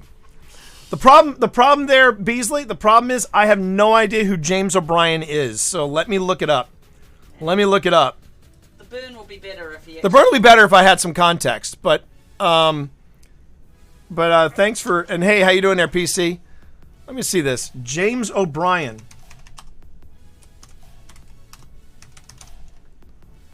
British radio presenter. Wow, that's a deep pull, Beasley. That's a deep pull, but let me pull him up. Who's James O'Brien? You know, I think you meant it as a dig, Beasley, but are you serious? Oh, geez. Shit, bro. Oh, dear. Damn. Sorry, Paul. I'm so sorry, Paul. I really am sorry. So, okay, so this guy says James O'Brien from Wish. Come on, dude. Beasley, come on. Beasley, you hurt me. Come on, man. I mean, look at this guy. Come on, look at this. You're telling me I'm the Wish version of that? Look, okay, look. Let me. What would I say? Oh no, this is what you should have gone for, Beasley. Legend. Okay. Oh, he's a legend. See, I would have said Beasley. I would have said, "Hey Siri." I would have actually said Beasley. I would have said, "Hey Siri, show me what happens if I order Sir Kenneth Branagh from Wish." Yeah. That's me here, buddy. That's me. I'm more of a Branagh dude. Yeah. I'm more of a Sir Branagh. I've always said, yeah. But Beasley, welcome to the chat. I did not know James O'Brien. I can. Oh. Ask him to do as Henry V. Yes. Wait. Tomorrow is the feast of Crispian. They that stand a tiptoe before us shall on this day. I'll stop. You're gonna do I'll the stop. whole thing. Okay. Well, Paul, we nailed it. Yeah. Welcome to the stream, buddy. Welcome to the stream. So going back to I'm gonna launch into the game here, chat, because man, that was a hell of a stretch. But let's PC, let's talk. Well, see, the thing is, I liked Branagh's Praro. It is not Suchet. It is not David Suchet. But his Praro was quite good. We actually did a double feature one night where we did we watched it was actually Sonny. Sonny said, "I want to see Murder on the Orient Express." So we saw Ken Branagh's Murder on the Orient Express, and it was quite good.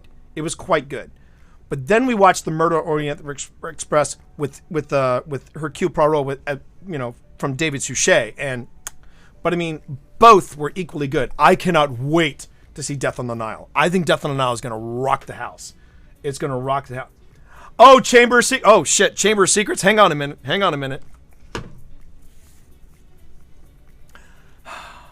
Harry. Yeah, there you go. I have to go and get myself a new controller then. Wait, did it say? When did it expire? It said it expired in January this year. Are you kidding me? Shit. It only lasts for a year. Apparently, we got it in January. Yep. All right. Well then, Throw that box away. Yeah, throw that controller away. If it's giving you drift, just go on ahead. It's also not charging. Then yeah, go get a new one. Yeah. But you can get whatever color you want. That's true. Knock yourself out, baby. What is Forrest Gump's favorite generation? Oh, damn. I would say the 70s.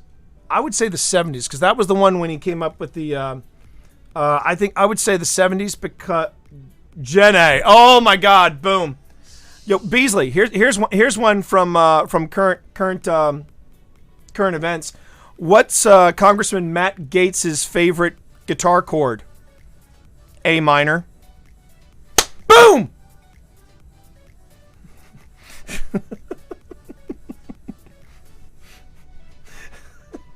And silence from the chat.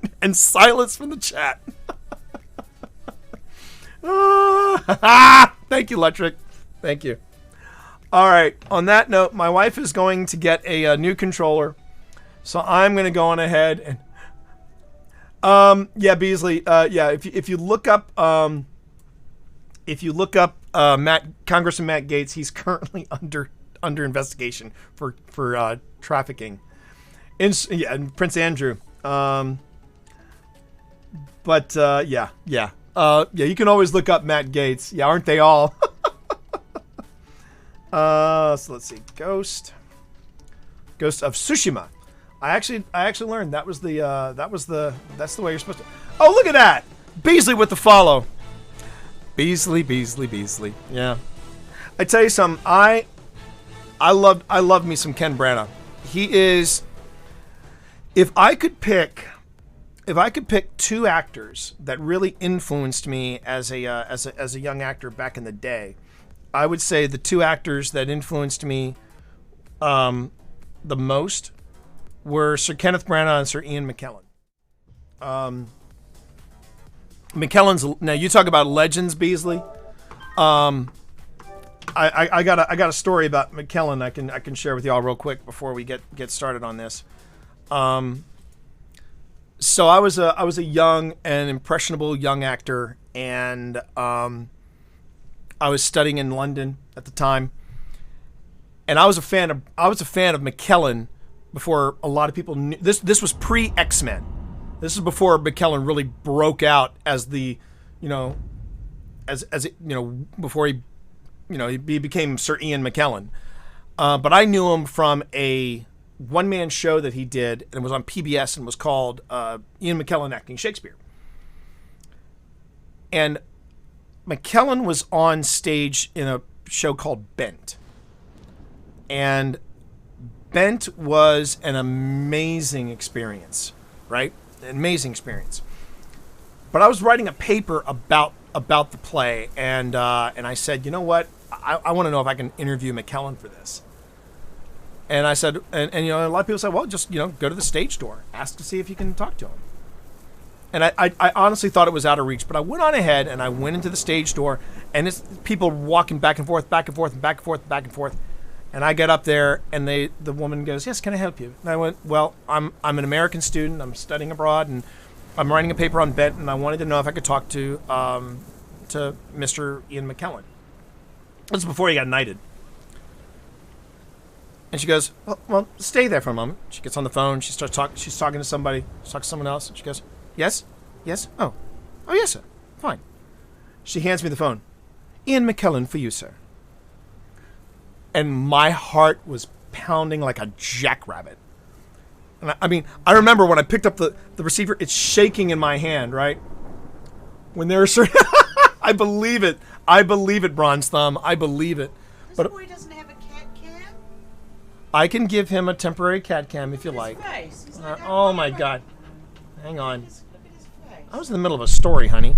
I know, but Bass was looking. All right, hang on. This is our chonk. This is our thick boy right there. This is our thuck boy. Looks a bit grumpy. He is a little grumpy. But I remember that the receiver was shaking in my hand, and I put it up to my ear and I said, hello? Yes, hello, Mr. Morris. Ian McKellen here. And after that, it was like, yes, sir, no, sir. He basically told me that he was too tired. And during all the yes, sirs, I actually made him chuckle because I was terrified. But what a nice man.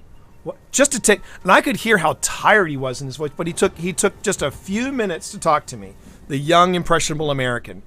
And, Because he's a class act. He's a class act. As we call him in New Zealand, Srian. Srian. You call him Srian. We're gonna run it together. Srian. Srian. But yes, And after that, I started to work on my Ian McKellen impersonation. A wizard is never late, Frodo Baggins. He always arrives precisely when he means to. God, I love Ian McKellen. If you want to see a terrific Ian McKellen film where he like knocks it out of the park for Shakespeare, you want to watch Richard III. It's a tough play to get through because it's a history play, but they set it in a post-World War II fascist England, and really, wow, no. I see your story, Beasley, and I'll double down. Apparently, Christopher Lee. Yeah, thank you, Mika. Thank you, Mika. Christopher Lee wanted to play Gandalf, got the part of Saruman instead, and during their filming,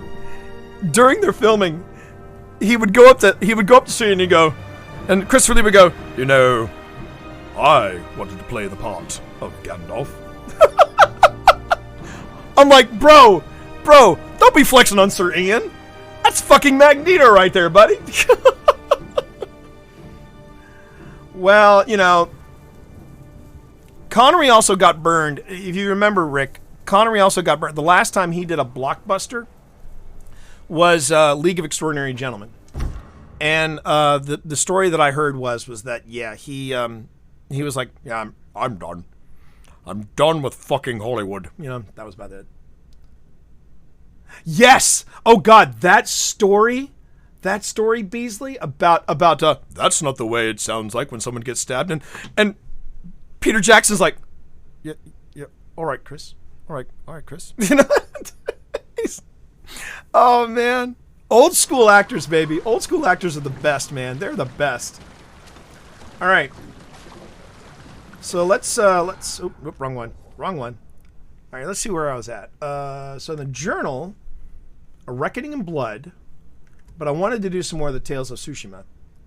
Oh my God, Christopher Lee, all those guys, Christopher Lee, Peter Cushing, they were all true to life badasses. All true to life badasses.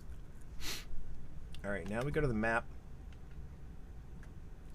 I'm really thinking, chat, that my next family movie night is going to be the League of Ungentlemanly Warfare. No kidding.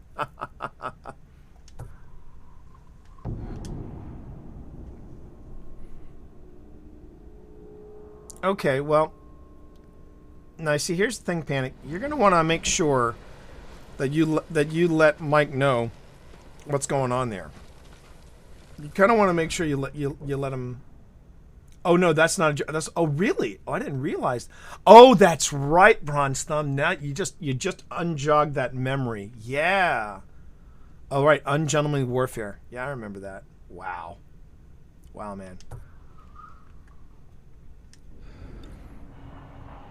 All right, so let's see here. Speak with Yuna. All right, then. Let's get up. Let's get up.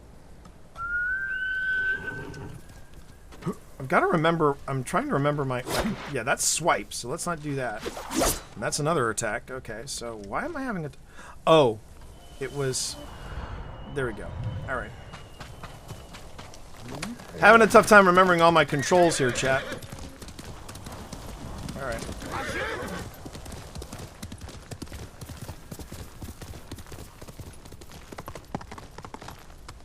Ooh, whoop. No, I'm not going to do that. Not going to do that to the horse.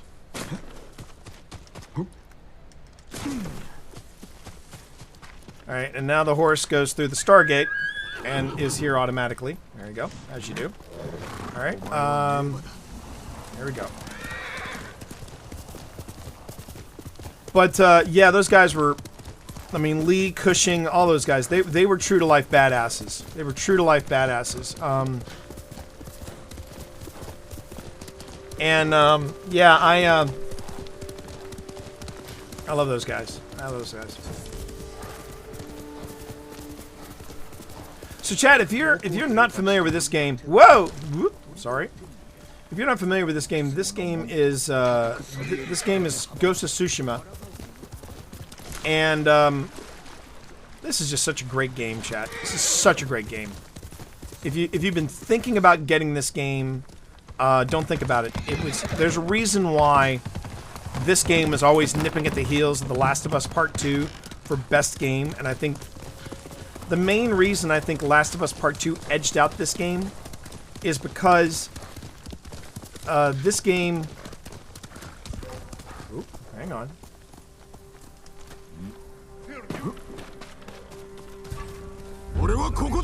Yeah, let's do this, buddy. Let's do this. Yeah, let's do this. Let's do this.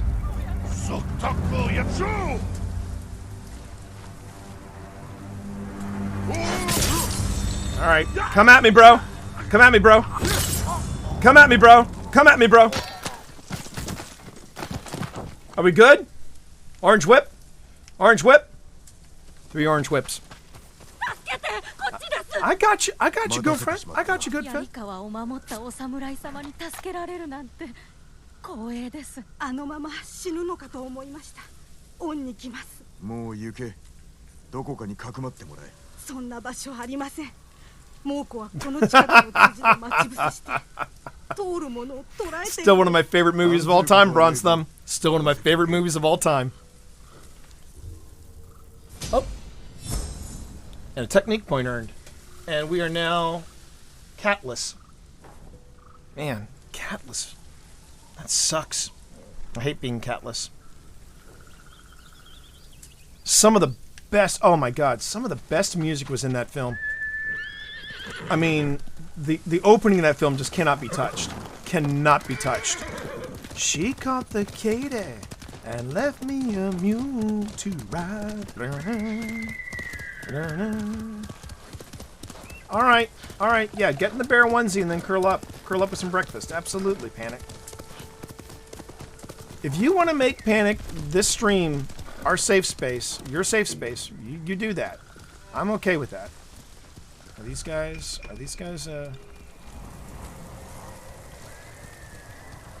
yeah. And I'm hearing I heard the yellow bird. Yeah.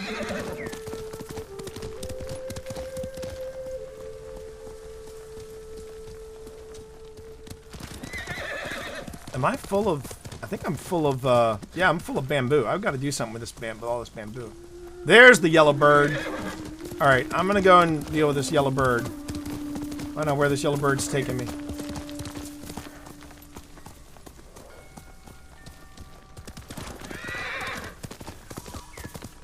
Where are you taking me, yellow bird?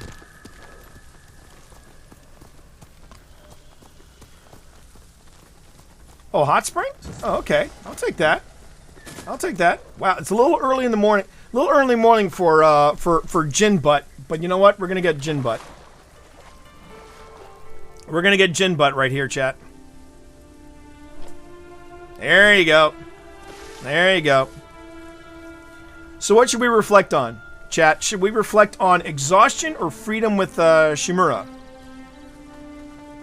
I'm going to say freedom with Shimura. I'm going to say that's what we reflect on. How about that?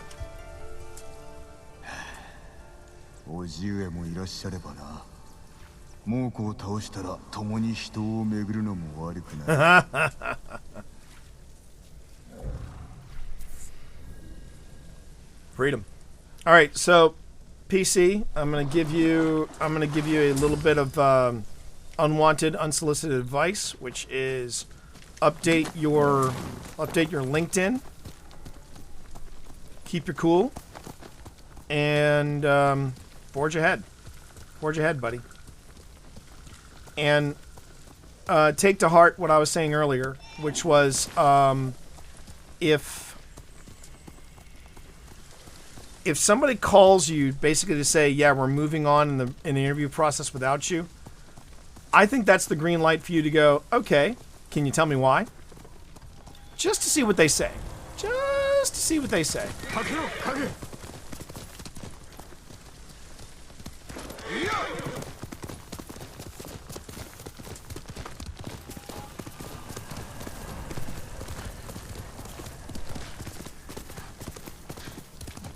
All right, 50 meters. I'll walk it from here, or run it.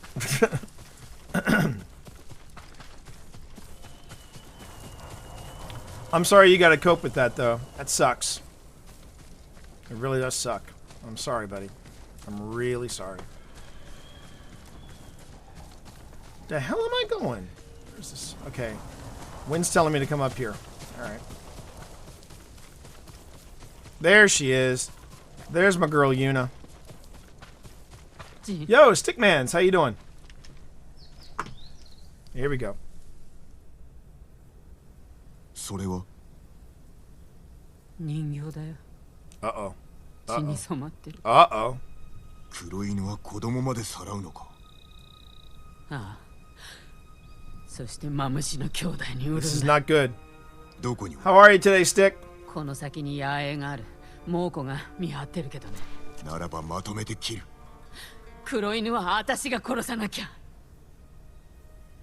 ずっと昔に機会はあった。でも。 Okay, Deep Fish, you have a good day. 力を貸すぞ。野営に攻め入り。 And I'm good, Stick. I'm real good. Got a little late start to the day. Enjoyed a really nice chat session with everybody, and now we're just chilling out with Ghost of Tsushima. If you haven't played this game, Stick, I highly recommend it. It's a beautiful game. It's a beautiful effing game. Ooh. Ooh, the Black Wolf. Okay, here we go. Now, this is something I'm finding out more and more that people don't know exist in this game, but I'm gonna switch it up for you just for funsies because I absolutely love this about this game. So you have different modes to play this game in, and there's this one called Kurosawa mode, and it is named after the acclaimed filmmaker Akira Kurosawa. The story. Oh, you've platinumed it. Oh, nice, Stick. Very nice. So here's the story behind this, chat. If you didn't know this. Sucker Punch was designing this game, and they came up with this thing called the Kurosawa mode, and they reached out to the demo. They reached out with a demo to the people at the Kurosawa estate, and they said, "We'd like to name this mode the Kurosawa mode. We'd like, this is a demo of our game. Would you be okay with it? And what do we have to do to move forward?" They got a response back from the Kurosawa estate, and they said, "You not only have our permission to do this, you have our blessing." And the Kurosawa mode is exactly what it sounds like. It basically adds a film grain, and it actually downsamples your audio. Oh, yeah. My wife and I have played Legends. We not only played Legends, we also managed to do a raid. We did the first level raid, I should say. And that was hella fun. We've done Nightmare level. Sneak up on this dude.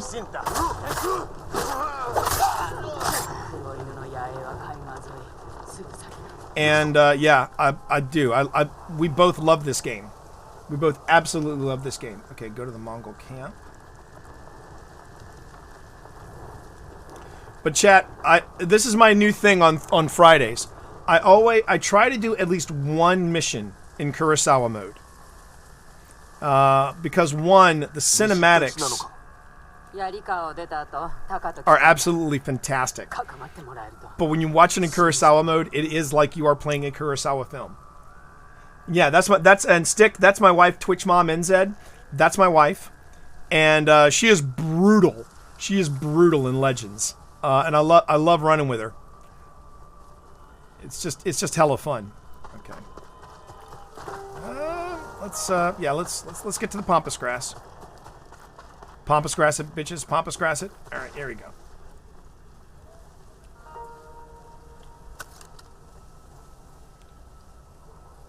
I think these guys all have armor on. So let me just hop up here. There we go. Okay.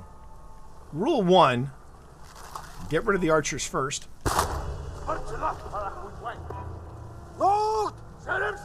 F it. Howdy, boys! Yeah! Yeah! Woo! Let's go, bitches! Ghost dance mode! Let's go! And then...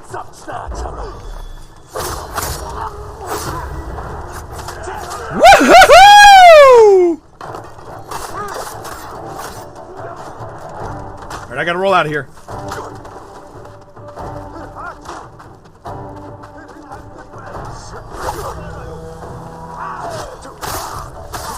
Backhand, bitches! Alright, here we go. Homeboy comes out of here!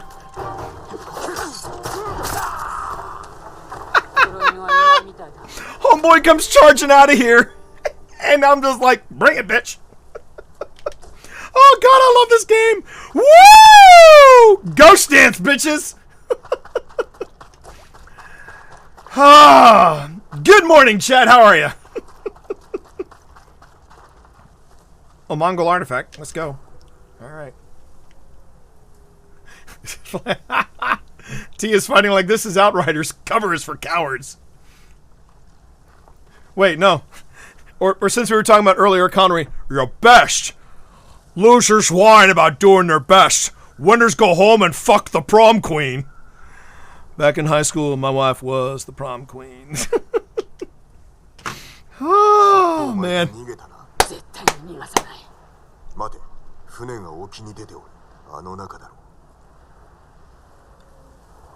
Alright.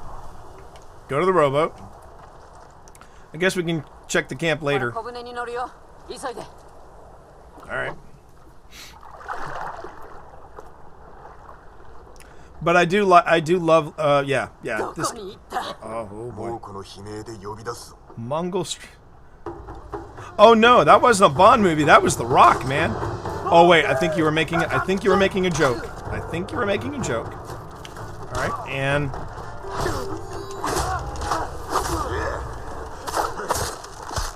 and get the heal.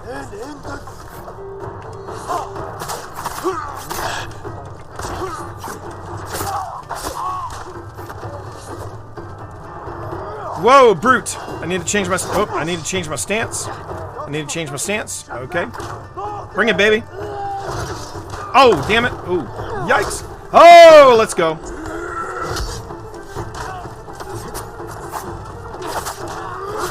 Get out of there, T. Get out of there. Whoa. Ah! All right, coming up. Damn it. Okay, now I'm in trouble.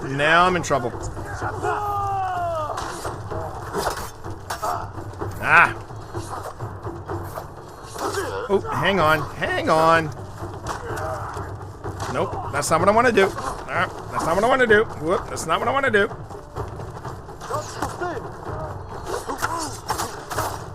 I'm in the wrong stance. Okay. Oh, that was my patented jokes. I got you, Bron Thumb. Oh, really? But see what I mean? How it's framed and how it looks. I mean, this is beautiful.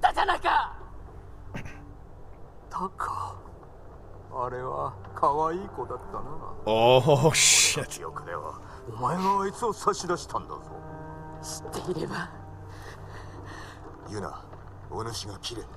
Oh!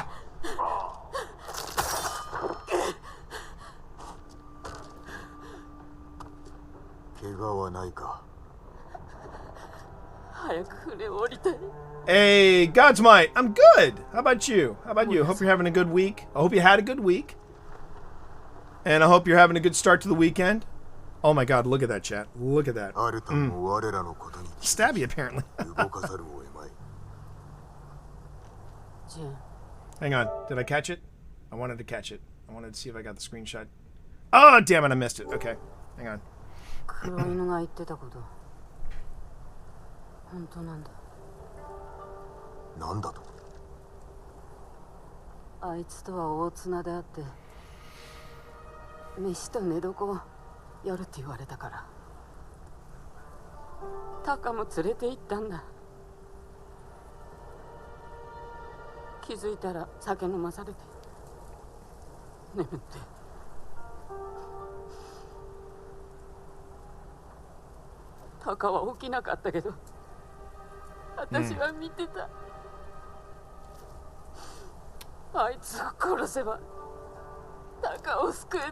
This game is fearless. This game is fearless.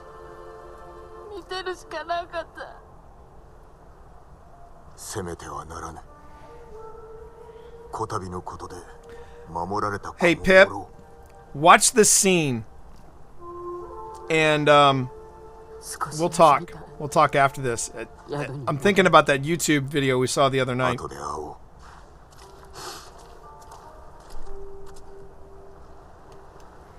That's what I wanted. That's what I wanted. That's what I wanted. So, real quick, chat, while I put my screenshot on the Twitters, there was this fantastic video that we saw last night. Pip and I saw about Kurosawa films, and one of the things the guy said about Kurosawa films is that Kurosawa was all about movement, and how there's always movement, whether it's rain or wind or the elements. And in that scene, that was a real homage to Kurosawa, because the two of them stood there perfectly still while she's going through this painful memory. But you looked around her, you saw the pampas grass waving in the background, you saw the embers. I mean, that's Kurosawa. So, Sucker Punch did such a good job with this game. Such a good job with this game.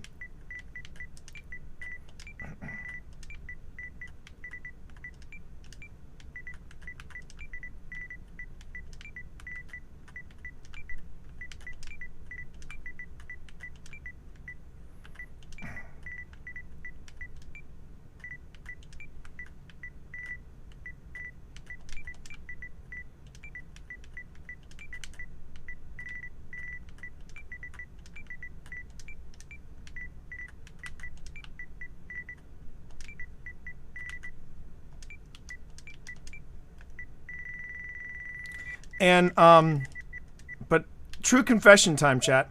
I've never seen a Kurosawa film. If I had to pick one Kurosawa film, that's what I'm about to get on that. If I would have to pick one Kurosawa movie, not necessarily the best, but the one you think of, which is it? It's always going to be Seven Samurai. And that is what I want. That is what I want to watch. I really want to watch. I know it's a long one. I know it's a pretty hefty one. But the thing is, I've seen its American remake. I've seen The Magnificent Seven. But I know, shame, I know. But I really want to watch Seven Samurai. I really want to see it. And Kurosawa mode is the cherry on top of this. It's true, God's Might. It really is. Okay.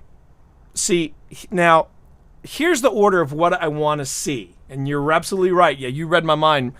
I want to see Ron, because I know it is King Lear with samurai. But in the order of what I want to do, I want to go Seven Samurai, then Throne of Blood, and then Ron. Because Throne of Blood is Macbeth with samurai, and I've seen the clip where Banquo shows up. I've seen that clip. And I'm like, I would eat this movie up. I would just eat this movie up. And I do, but that was the thing that we oh yeah. Samurai is definitely up there. Another great bit of trivia about this game, and I'm going to see if I can't find the news story, because it's a great news story, and I always try to share it when people are talking about this game. Give me a minute here, and I'll look it up.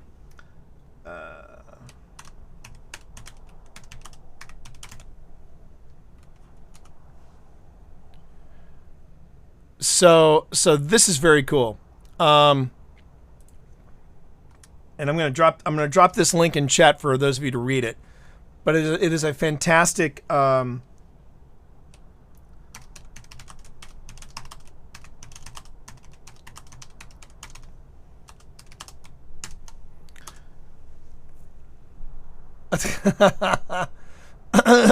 wait a minute. I think I might have screwed up the link. Hold on. Did I screw up the link? Hold on. No, there is a wow. Let me repost that link. Let me repost this link, because that is ridiculous. That's a ridiculous link. It tries, chat. It tries. Yeah, there we go. That's better. That's better. Video game fans save shrine. I've heard that's a good one, Godsmight. I've heard that's a good one. But the story that I just shared was there was a shrine that was destroyed during. Yeah, exactly. Bronze Thumb. Exactly. That. Yeah. Yojimbo and Seven Samurai. I knew about that about Seven Samurai. I did not know that about Yojimbo. But I'm sure that you could probably look at some Clint Eastwood films and like trace it back to Yojimbo if I remember the plot of Yojimbo the way I remember it. But but the story goes that when that big tsunami hit, it destroyed one of the shrines that's featured in this game. And Ghost of Tsushima fans found out that they had a Japanese GoFundMe for that shrine. So Ghost of Tsushima fans rallied around this GoFundMe, and the original goal for this for this shrine, to fix this shrine, was they were trying to raise a few thousand yen, and not a few thousand, a few million yen. They were trying to raise 5 million yen. Ghost of Tsushima fans rallied around this fundraiser. They raised 27 million yen. 27. That is 540% of the initial request. 27 million yen to save this shrine.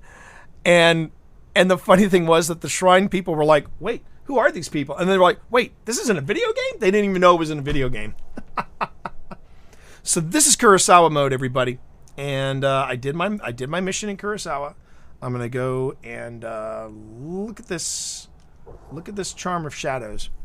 Reduces enemy speed deduction by 10%. It's not bad, but what I already have equipped is, yeah, I really like that one. The Charm of Toxic Demise. That's really nice.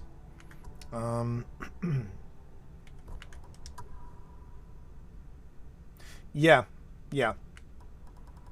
And there are some fantastic videos online of Japanese sword masters doing the moves from this and doing stuff from this game, and they're basically like, yeah, they did their homework. Some of these, and so yeah, they're you got to give it to Sucker Punch. They really were like, we're not going to screw this up.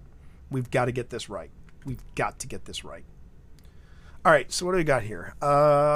Wait, ghost weapons. I kind of like that one. Harness the way the bow. Ooh, reduce concentration cooldown by 15%. Yes, please. I like that. Now there was another. There was a standoff streak as they're swinging. Press boom and broom when they're swinging. That's the bow. Assassination.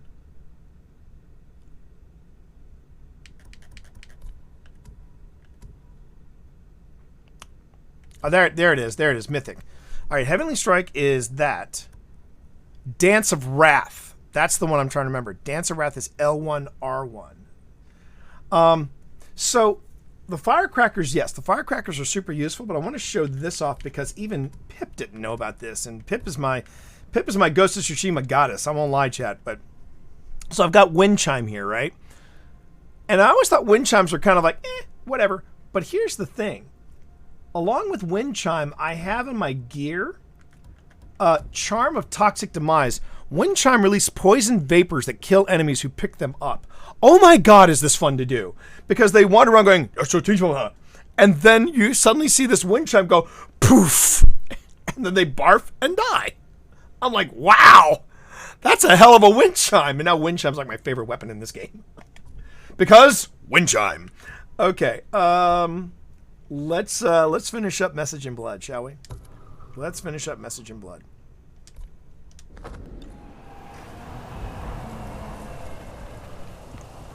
And that's the tough thing. I love playing this game in Kurosawa mode, and it does ramp up the difficulty because you have a lot. Okay, Desvad, I will. Let me pause the game here because this is a topic for discussion. I don't think it was robbed, and here's why. I've played The Last of Us Part 2. That was a brutally honest and incredible game. I do. I love me Ghost of Tsushima. It is a beautiful, rich game. But here's where I feel Last of Us just edged it out just that little bit. One, the accessibility. I'm friends with Steve, the Blind Gamer Sailor.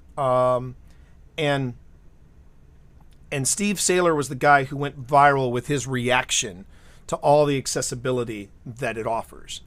It really did even the playing field for people who have accessibility issues. And it's revolutionary in that respect.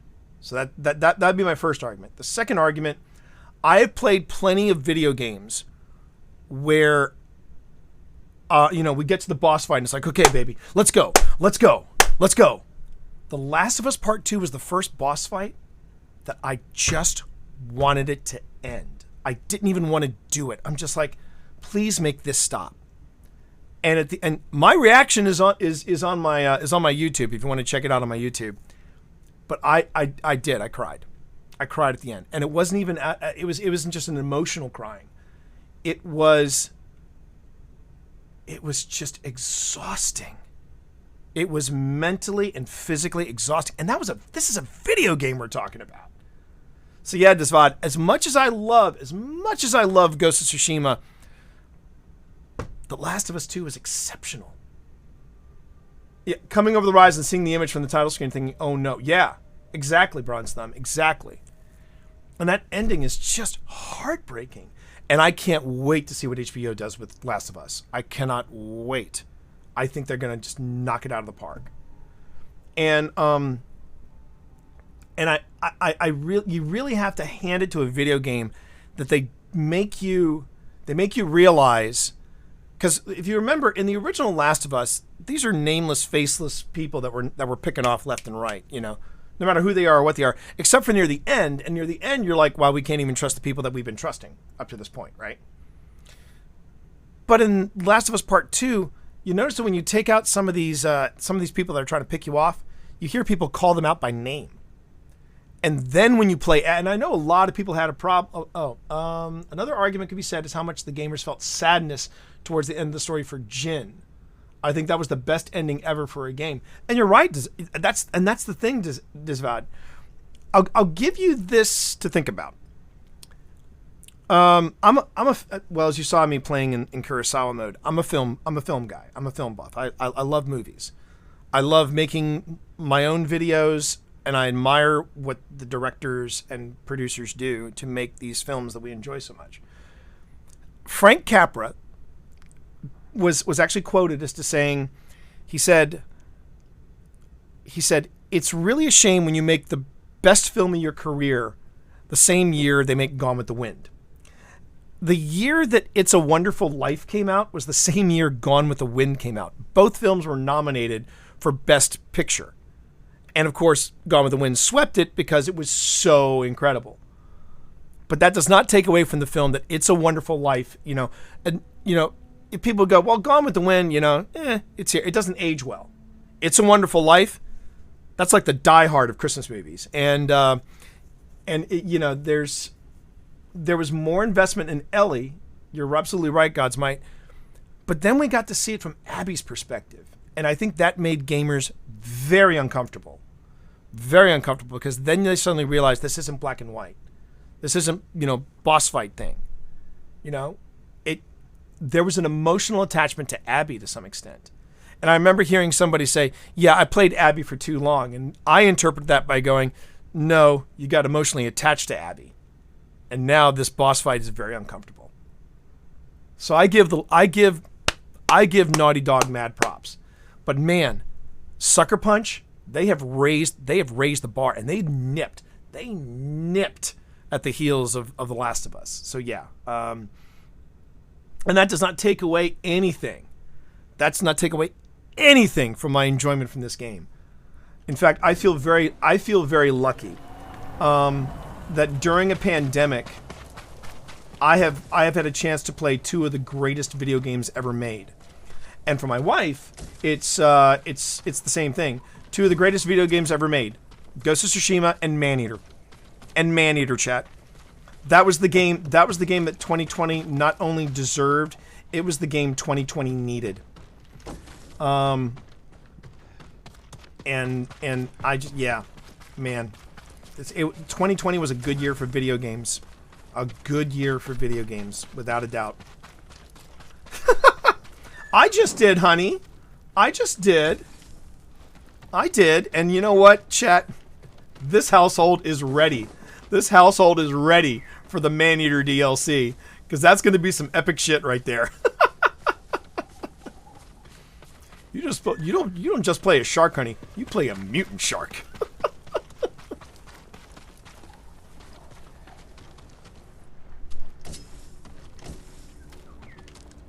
I hear that damn bird, chat. I was reminded of the talk around Serenity of how the three characters, the operative, Mal, and Book, were all at different points of the same journey. Yeah.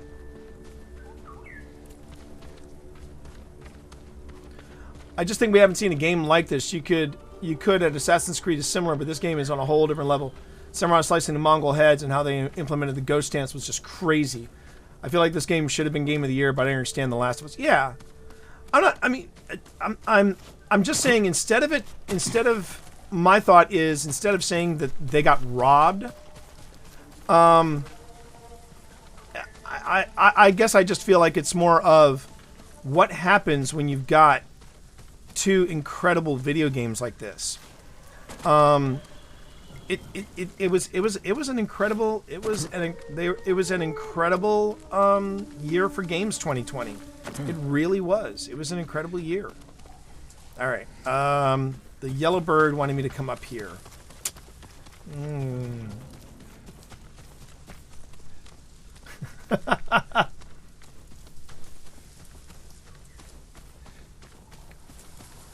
Exactly. No, and I'm not saying that either. Yeah.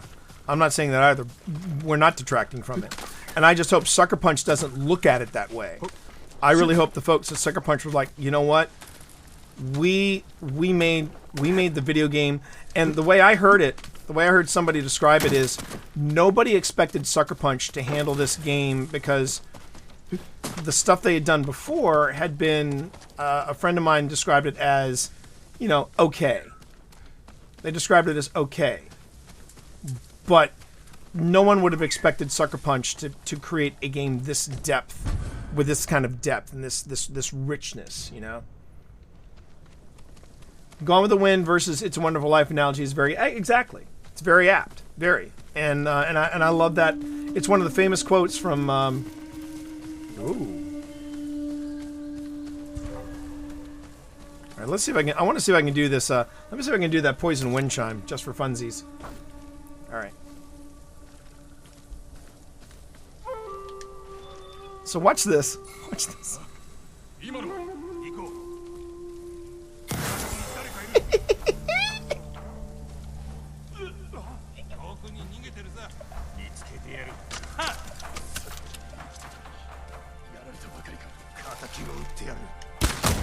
Here we go.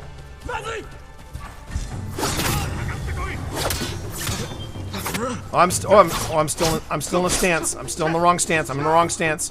Hang on. All right, here we go.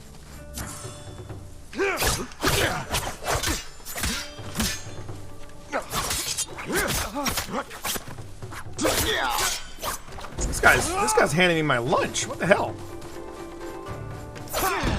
Oh, damn it. Oh, that was a perfect dodge. Damn it. Oh, I borked my perfect dodge.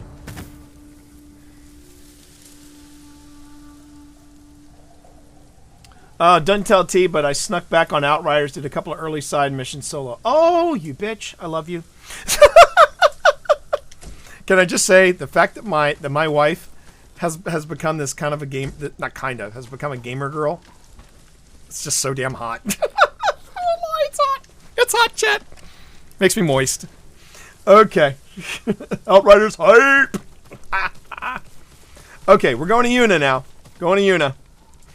Right, I was like, damn it, T, you gotta make it weird, don't you? You just gotta make it weird. Okay, which shrine is this? Because I don't think I've done this shrine. Oh, nope.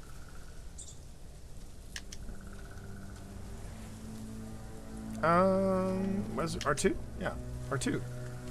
R2! There you go. These story gates lead to the Hazy Cliff Shrine, Sanctuary of Rijun Kami of the Sea. Okay, I don't think I've done this one.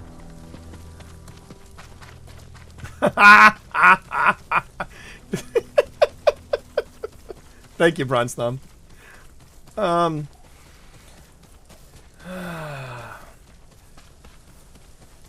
no, this game, and the thing that really breaks my heart about this game is that I know that it feels like it's on people's I need to play list, right?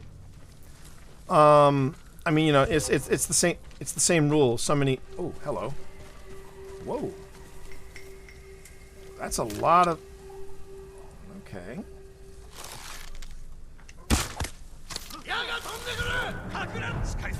Probably shouldn't be doing this, but that's okay. All right. Let me do this. No, let me do this. And there you go. Boop.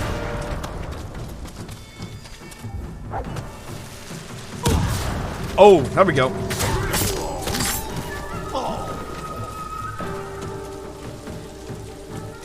Come at me. Come at me, bro.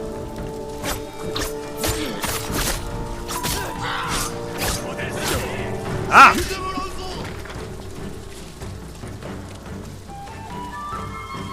Do a little dance.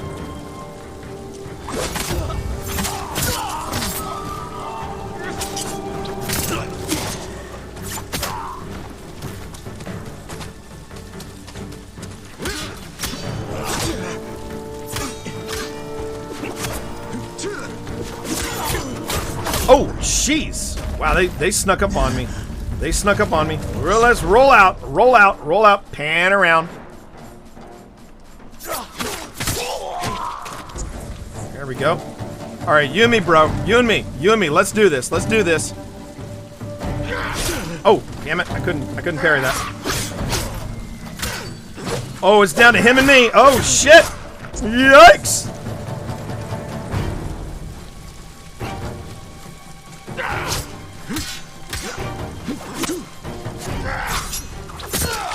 Oh, let's go! Woo! That was a little rough, chat. That was a wee bit rough. Fun in the Gin Jams. Gin Jams, baby. No, Gin Jams. J-I-N. Gin Jams. We call them Gin Jams.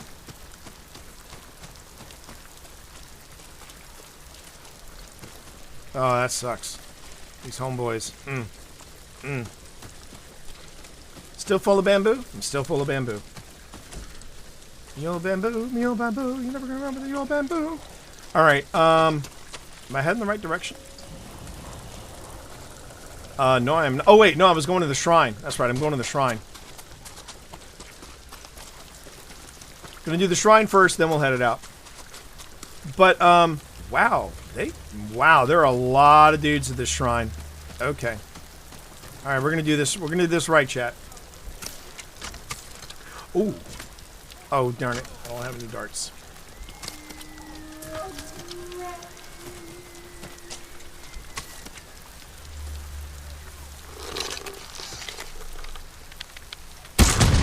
Boom, baby!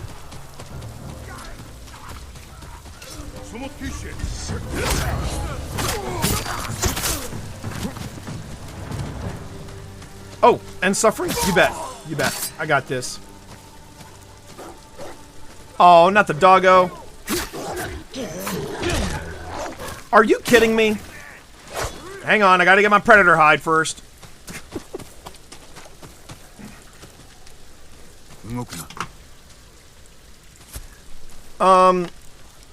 Yeah.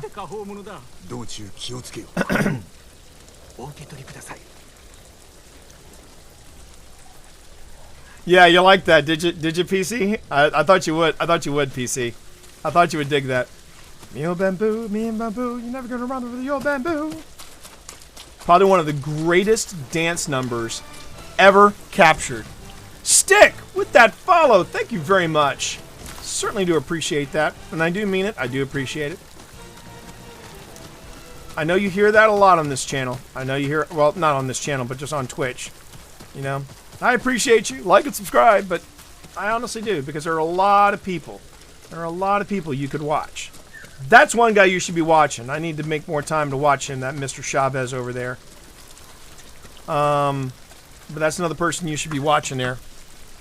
Just give that beautiful, beautiful man.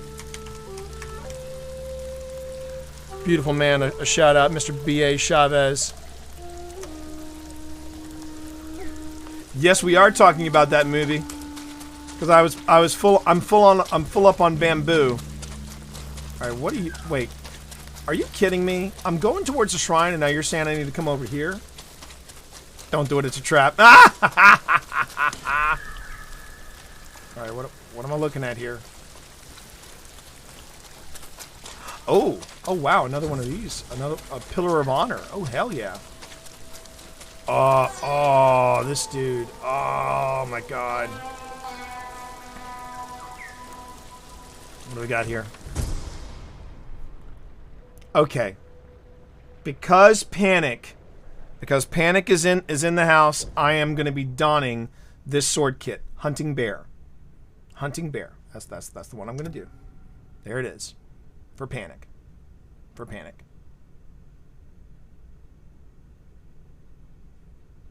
Bear. So you know, rumor is Horizon Zero Dawn will be available for free in about 3 days. It is on my list. I know. Permission for the link. Give me a second.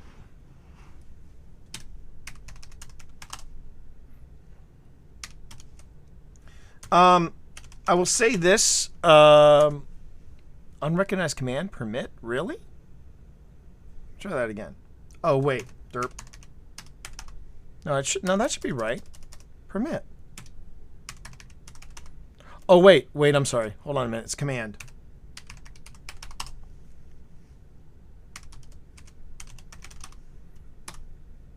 There you go.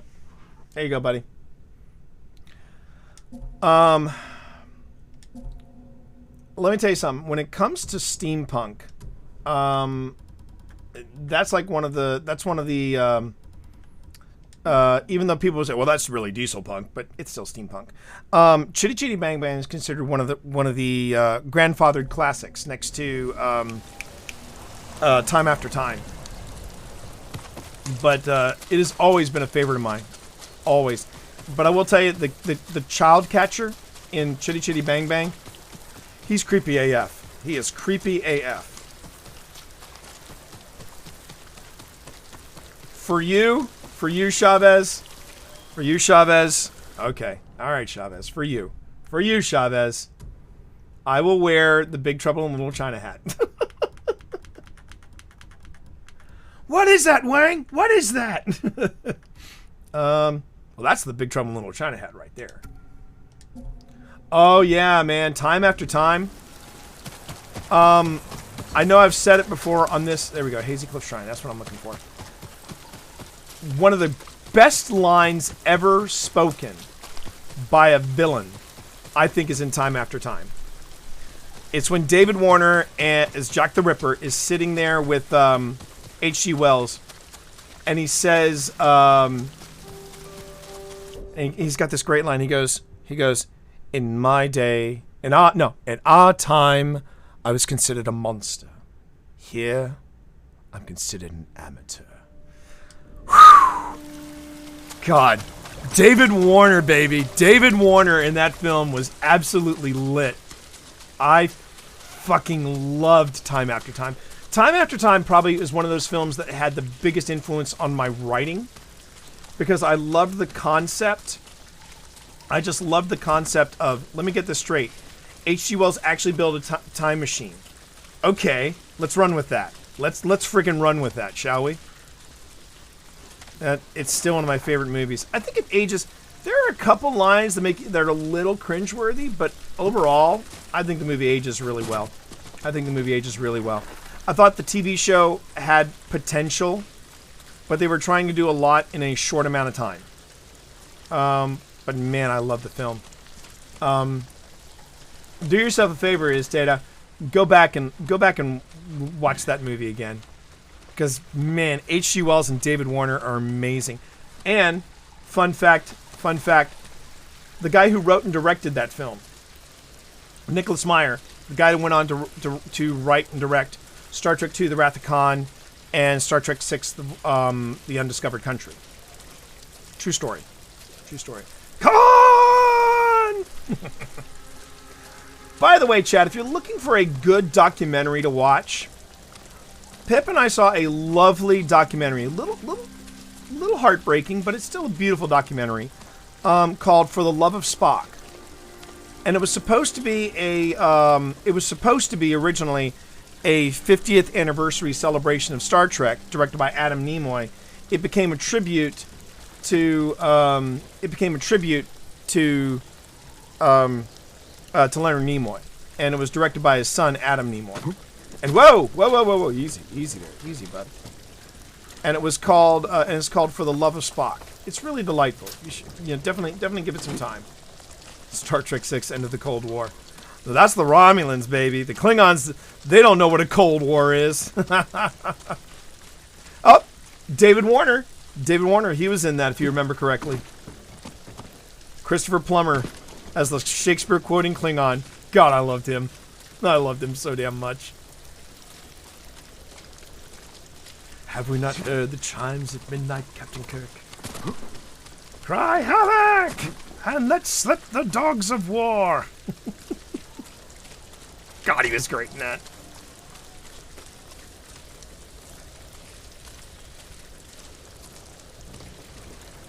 Ah. Was that Nicholas Meyer? Was that Nicholas Meyer who did that? Or are you talking about Nimoy?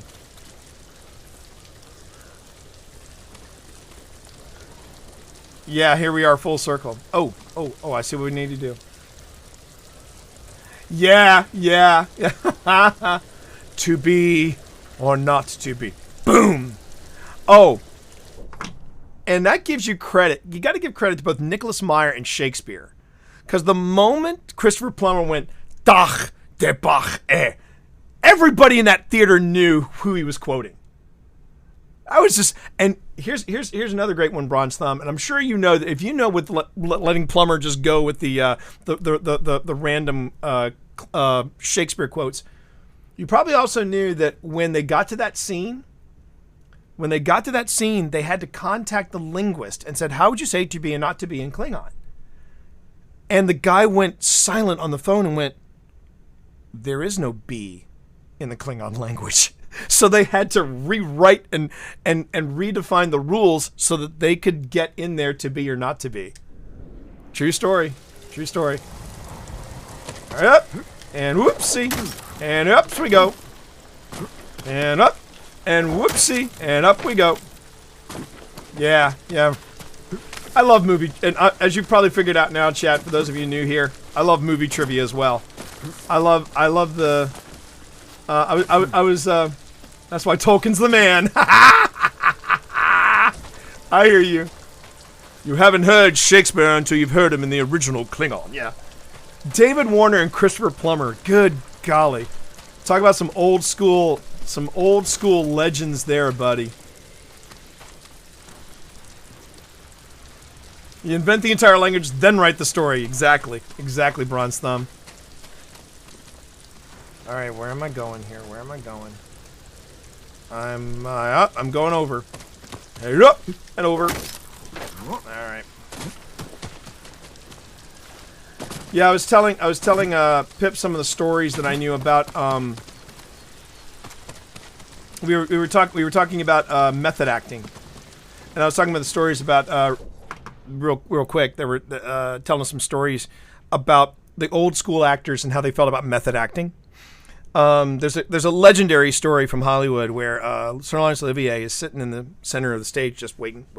He's waiting for to go. And there's Dustin Hoffman. This is the set of The Marathon Man, and Dustin Hoffman, young, up and coming method actor extraordinaire, and he's doing laps around the set to get all sweaty and look exhausted. And they go, okay, places, and Hoffman goes to his chair and collapses in the chair. Olivier straightens his suit, gets up, and whispers into Hoffman's ear, Dustin, oh boy, try acting. And then they started the scene. And then there's another one where So this guy was interviewing Sir John Gielgud, and he said, when you're playing Shakespeare, what is your motivation as Macbeth and as Lear? And he would look at him and he would go, to get on the bloody stage. And then in the same interview, I think it was in the same interview, maybe a different one, someone asked Sir John Gielgud, for anyone that's tackling King Lear for the first time, what advice do you have for them? And he just went, find a light Cordelia. So, you know, my brain, a font of useless knowledge. All right. But man, great party stories, I'll tell you what. Oh! Yeah. Don't bork it. Don't bork it, T, now. Okay. I can't make that jump. I cannot make that jump. That is not the way across, I don't think, chat. Unless... Oh, wait. I see what's going on. Oh, very good game. Very good. Yeah! Man, that's Lara Crofting it if there ever was one. So I'm thinking...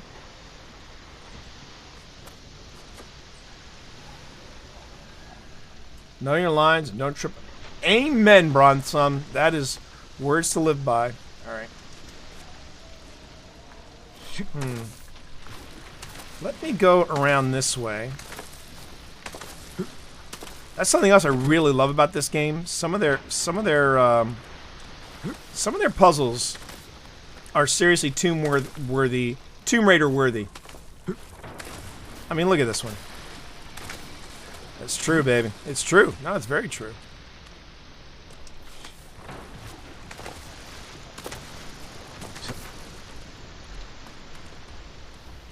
Can I go up? Let's see. Can I go up this way? Alright, let's keep going. Let's keep going around.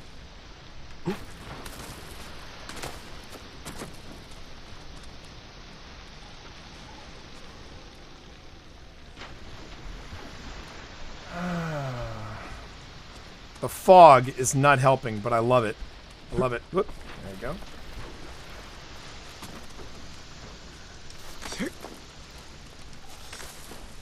Oh my god. Oh, game. Oh, sucker punch. Well done. That was awesome. That was awesome, chat.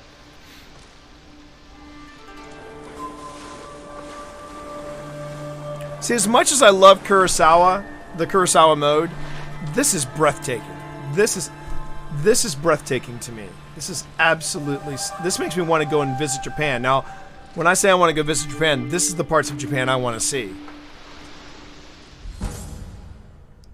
Charm... ooh. Recover 1 kunai after performing a perfect dodge. Lovely jubbly. I think I found the one that I'm going to replace. Oh, shirt. Yeah. I love me a perfect dodge. It says I've got a... What are my upgrades available? So I can upgrade my katana. Alright, good to know.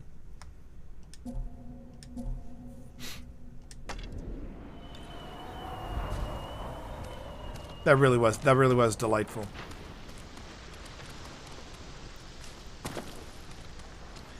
But I do wish, I kind of wish that there would be a little more love shown to this game, because I just feel like that a lot of people have this on their to play list.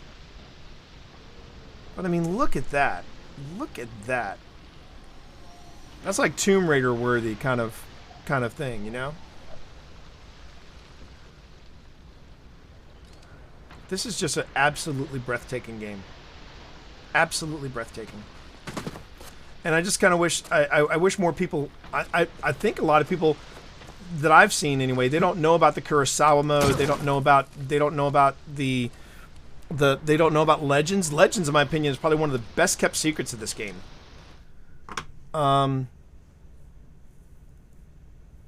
It is very narrative intensive, but you see, those are the kind of games I like. I like the hardcore storytelling games. I love games like The Last of Us and games like Tomb Raider. I mean, I love the story behind them. So I kind of dig that.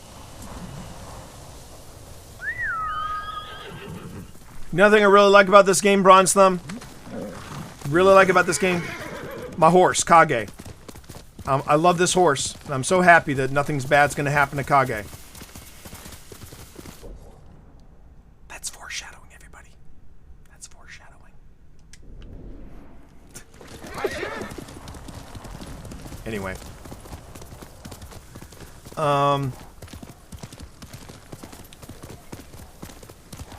They're also called roach. I saw what you did there. I have a Kurosawa factoid for you then. The huge blood spray trope in samurai movies came from an effect malfunction in Senjuro, where a hose is supposed to only shoot a small spurt, but didn't for a moment and launched gallons. Kurosawa decided to add it to the climax of the film. That's cool. That's very cool. One thing that I've noticed in all my collection of film trivia is a lot of times some of the best things that you see on screen all happen by accident. Another good blood spurt story. The way it was supposed to happen, apparently in Alien, was when the chest... Spoiler alert. I know, for a 40-year-old film. But when the chest burster was supposed to come out, it was only supposed to spurt just a little bit of blood. And apparently when the explosion happened, it was a perfect storm. Basically, pressure had built up in the machine a little... Yeah, exactly. Too much pressure had built up in the blood pump machine, and Veronica Cartwright would happen to be standing in just the right position, so when all that blood came out, it saturated her. And she said they basically told her, apparently, yeah, you only get a few droplets of blood on there. It's only going to be a little bit, not too much. Don't worry about it. And she got pummeled with blood, and she was like, what happened there? And they're like, yeah, about that. Sorry. And but that was basically what happened to her. What was the last minute change with the R rating? I'm trying to remember. What was it?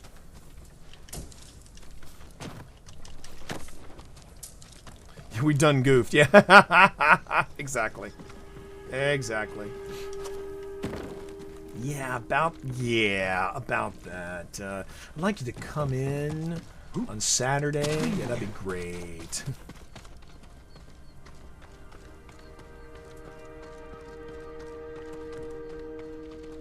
Yeah, when the Nazis are melting. Yeah, what about that scene? Because I'm pretty sure that pushed some boundary, if I remember.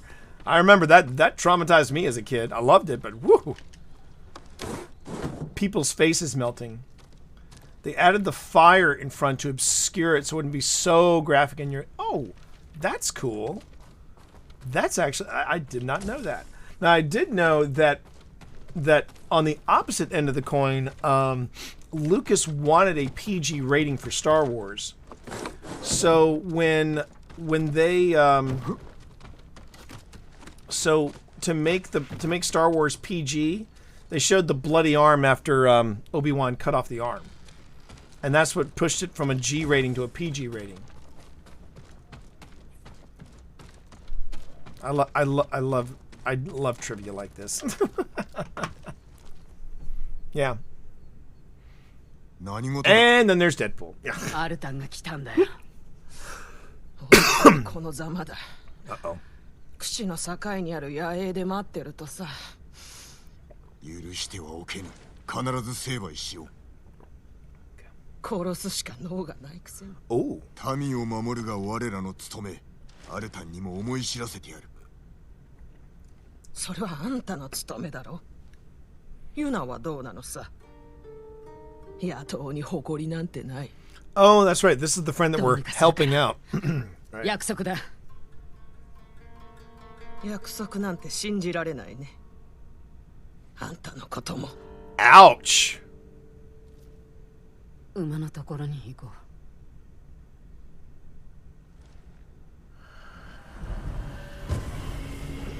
う。 All right, here we go, chap. Message in blood. Here we go.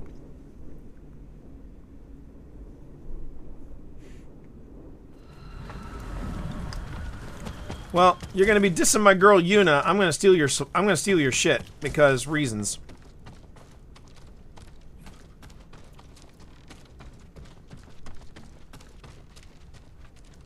All right.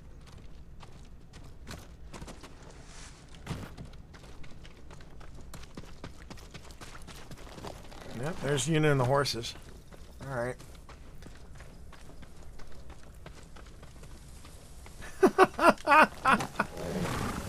It's a southern thing. It's a southern thing. Colossus. Let's go see the professor. Which one? Stewart or McAvoy? I get these timelines mixed up. Oh my god, are you kidding? I always laughed at that joke. Golly, man, that never gets old. I always loved that. That joke never. 逃げ出したのもイチの案。イチが選んだことだ。仮ではない。まだ続きがある。3人で逃げようって約束して、一斉に走り出した矢先にイチが悲鳴を上げたんだ。Alright, which way are we going here, Yuna? あの子を見捨てたのさ。命の恩人をね。Alright. 猛虎兵たちと鬼 I が wasn't paying なぜ attention. 助けなかったのだ。あの時は子供だよ。 Ah, 殺 okay, さ there れ we るのはオチだ。化け物に立ち向かい、 go. No 勝つ子供 problem. も No おる problem, ぞ。 Electric. Family first. Family always first. No worries, man. 後ろめたさを引きずるな。過去の話だ。アルタンとの戦いで枷になる。そんなこと言われずとも分かってる。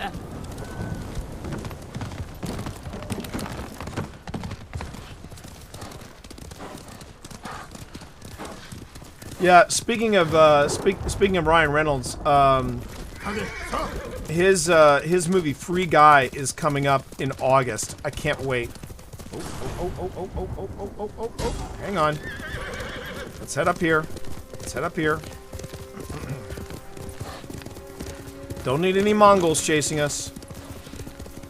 We'll come back to that camp later. But I appreciate you getting back on me about that, Electric. I really do. Thanks a lot, man. Thank you. Oh, that trailer for the Hitman's wife's bodyguard. Oh my god, that looks insane. And I loved Hitman's bodyguard. I loved it. アルタンの兵の数すらわからんぞ。どこかに隠れてるかもね。All right, I got to keep an eye on the time because I've got a haircut appointment. I got to make sure I make.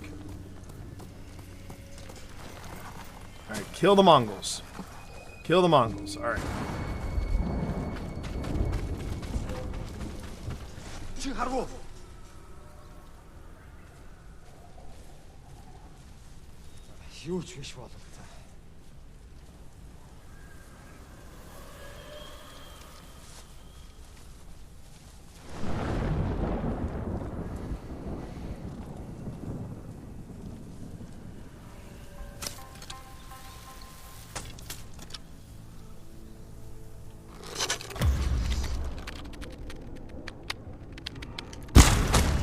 Whew, that took a long time to line up.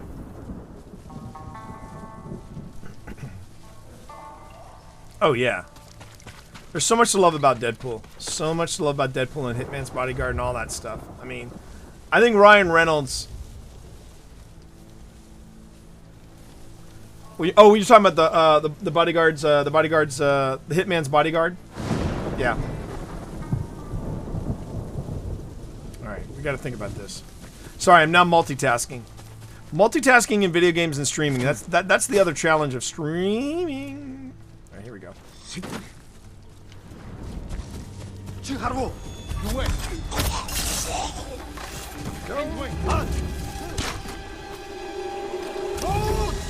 Oh, damn it, Yuna.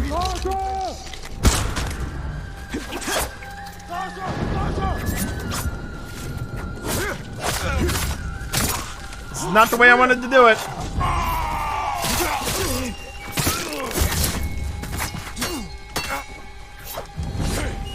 Alright, hang on. Whoa! Whoa! Can I get out of here? Oh my god! I'm stuck on the. I'm stuck on the. I'm stuck on the.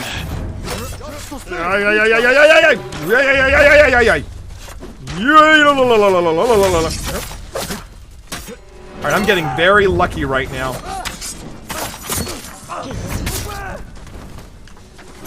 I'm on a ridge. I'm on a ridge. Whee!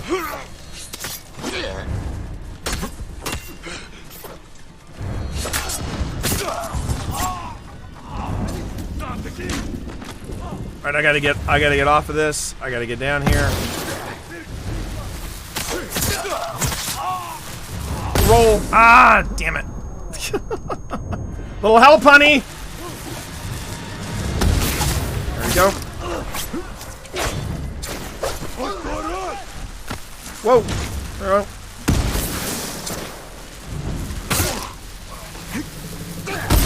Ah! Yikes. Roll, roll, roll, roll, roll. Alright, what do I got here? I got wind chimes. Okay, perfect. Oh, and I got Mongolian honor. Okay, that is a... Are you trying to hit on my girl? Oh, I guess not. Oh, let me help you out, sir. Let me help you out. Look, you got a really nice bag.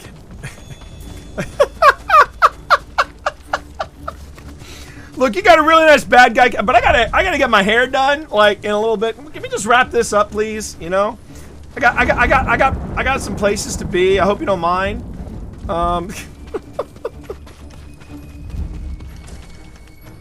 Listen, I only brought 4 kunai, and there are 5 of you, so you're gonna have to share. See, this guy was the smart Mongol. He wore the brown armor. Okay.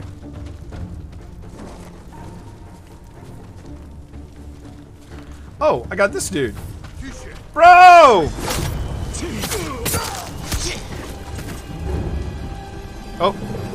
I got you. I got you, fam. I got you, fam. It's okay, fam. I got you. You know, that's the thing about the Mongols that Pip and I deduced about the Mongols in this game. They really are some stupid mofos, because it's like, I'm killing these guys here with Yuna, and this homeboy is out, you know, he's hanging out by the entrance going, hey bro, like this guy. What is this guy waiting for? I mean, okay, you wanna play this? Let's play. Catch!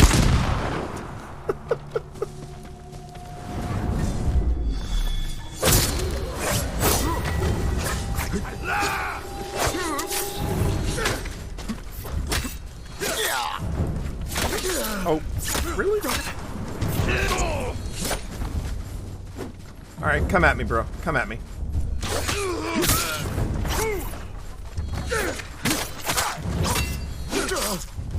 You gonna stick me with your friggin' spear?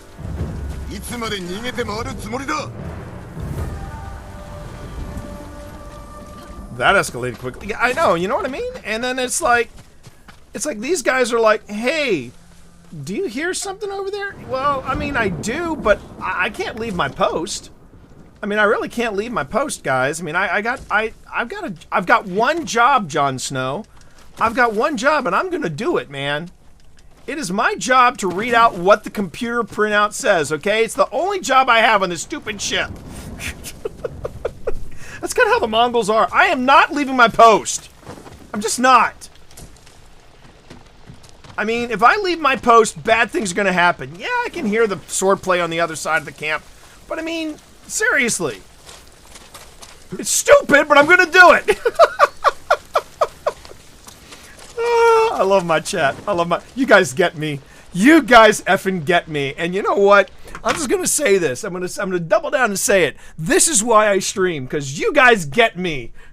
You guys get me. Rip guard number one. You guys so effing get me. Alright. It's him. Oh, he's making a run for it. Oh, there we go. 下を引き連れやがって We're gonna end with a boss fight, everybody. We're gonna end with a boss fight.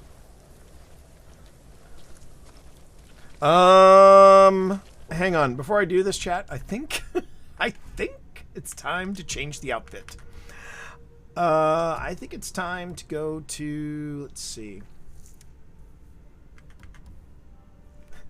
Give him the chair. Nope. Travel. No. This is what I want to use. Yes. And hey, you know, Genshi, you're allowed. I don't want to change in mid-fight, you know, but I'm just gonna, at the very least. Let's see here. There we go.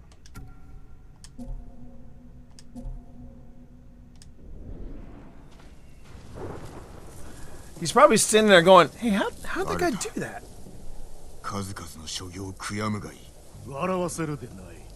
おー。同胞を手にかけておいて。マムシの兄弟も黒犬も裏切り者だ。だからどうした？クロードとなって殺してもいいというの。竜蔵がこちらに着いたのもよくわかる。Oh. ざれ言はしまいだ。Let's go. Let's go, everybody.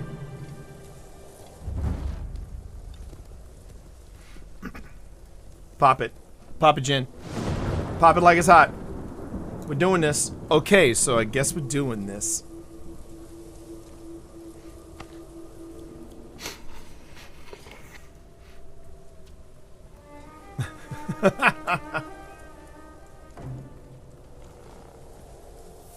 Here it comes.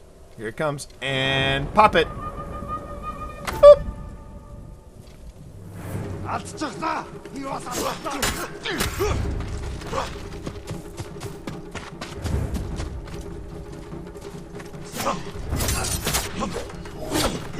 Oh, whoa.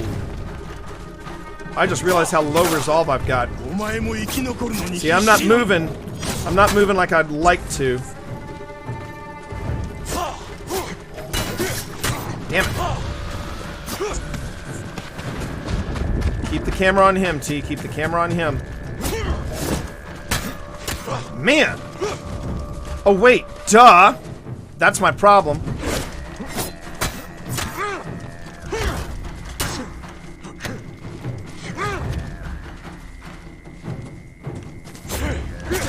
Damn it. There we go. There we go. Woo!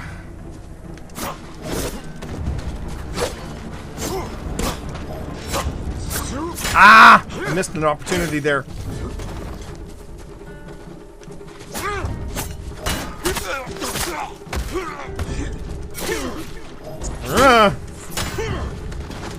Roll, roll, roll, T. Roll, roll, roll.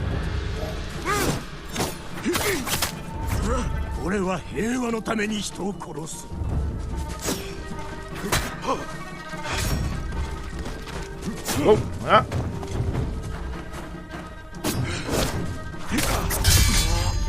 All right, let's do this. Let's do this.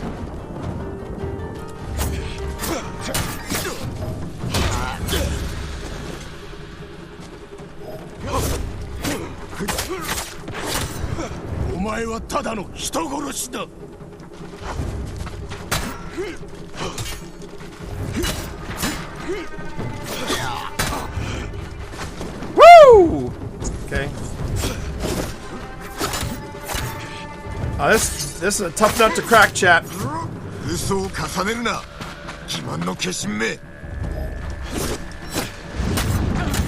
I can just get in one more hit. Whoa.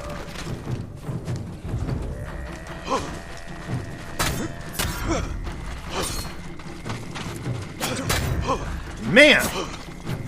Whew. Ho! Ho!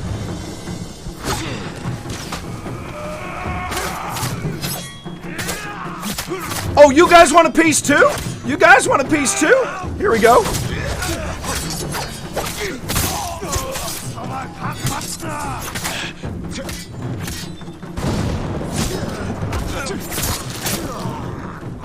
Let's go, bitches! Oh my god. Spearman, spearman, spearman, spearman. Oh, yeah, there we go. Let's go! Let's go!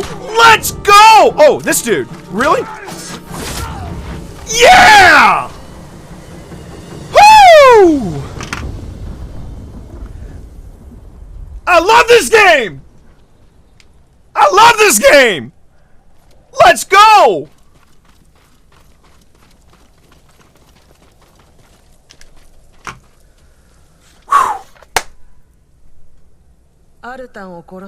Okay, here we go. Oh my god! There's no pleasing this woman! Sweet ass, Steel Cut.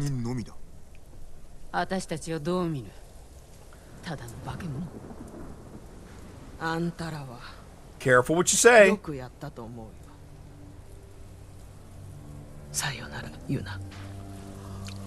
Ungrateful bish! EA Sports. It's T Gaming.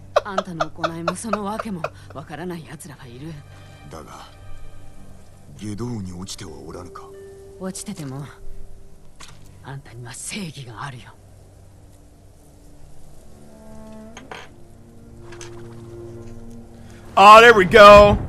There we go. There we go. Hang on. I love that. These are some of my favorite images. Oh, damn it. No, I didn't want that. Hang on. I'm trying to get it without, let me get it. Let me get it. Shit! It's all about time. It's all about timing. It's all about timing. All right, let me just see here. Options, view. I was trying to get that wide screen. Oh, hey, thank you, Twitch Mom, for that. All right, so that GG you see there. Now, the Steampunk GG, that's mine. But I gotta give it up. That GG right there, I had Blind Gamer. I helped Blind Gamer Steve come up with that. That's Blind Gamer Steve's GG, and that's a tight little GG in my opinion. I love that GG. All right, Charm of Swift Return. Missed standard arrows have 25% chance of being recoverable. Not bad. Not bad, but I'm going to hang on to the current minor charms that I've got. Okay, let me get... I want to get this shot. There we go. There we go. I love that. I love that image. That's a great image, chat. ZipRecruiter just emailed me. We think you want this job with your server at O'Charlie's. Yeah. You're not the only one that gets that panic. Some of the stupid stuff that I have gotten, particularly from ZipRecruiter, is borderline ridiculous. We think you'd be a perfect match for this job. App developer. Really? Really?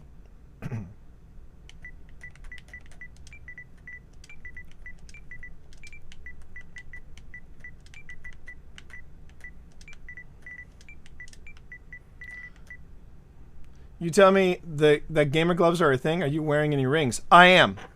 I am. In fact, I don't mind proudly saying that's the ring I'm wearing. That's one of the rings I'm wearing along with my wedding ring. That the raid ring I earned. Rock Love Jewelry made that ring, and I do like. I really like. These really do help. Help my wrist. It gives me wrist support. These are great. These are Ritual Motion gloves, and I'm an affiliate there. So, and they got great patterns. I love what they do. I love what they do. I've been wearing compression gloves for a long time, but I think Ritual Motion makes some of the best in the market. They really do.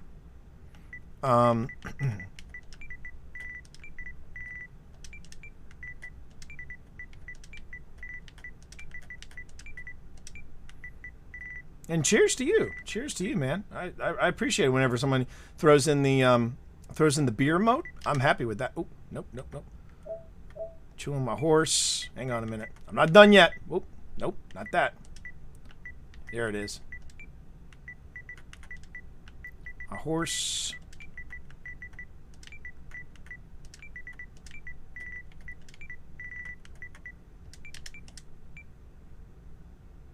That's right, that's fine.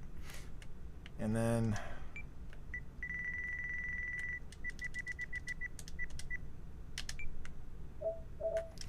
A friend of mine once said, "This is why it takes you so damn long to finish a game, T." It's true, but hey, come on.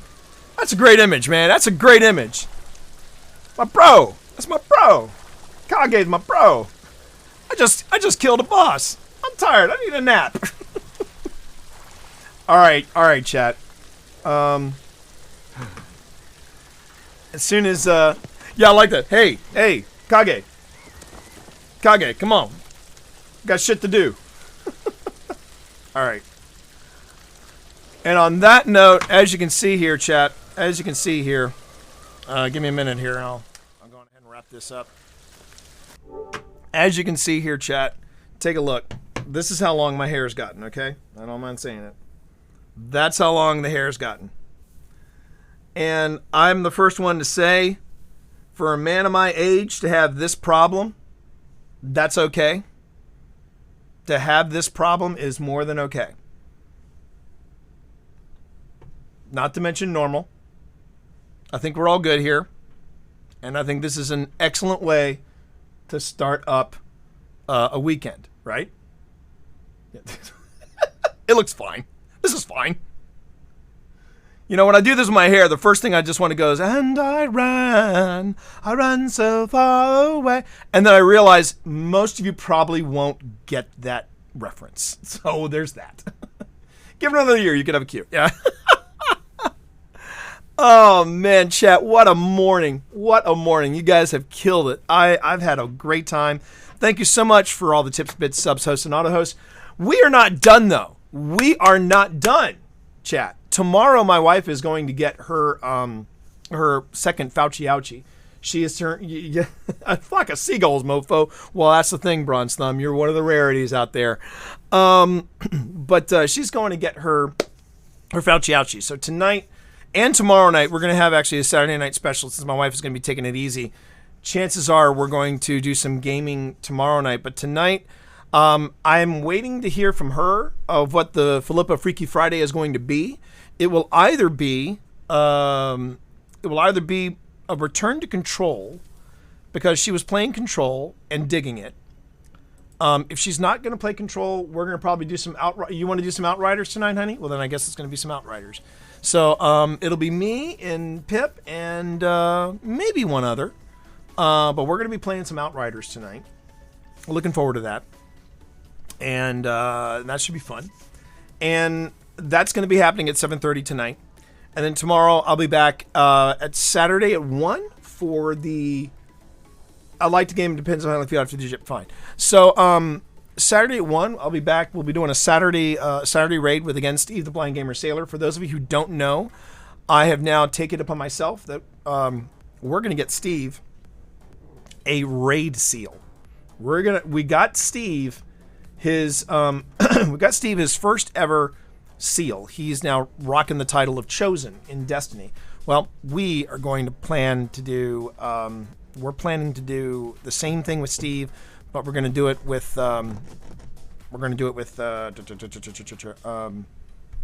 Descendant.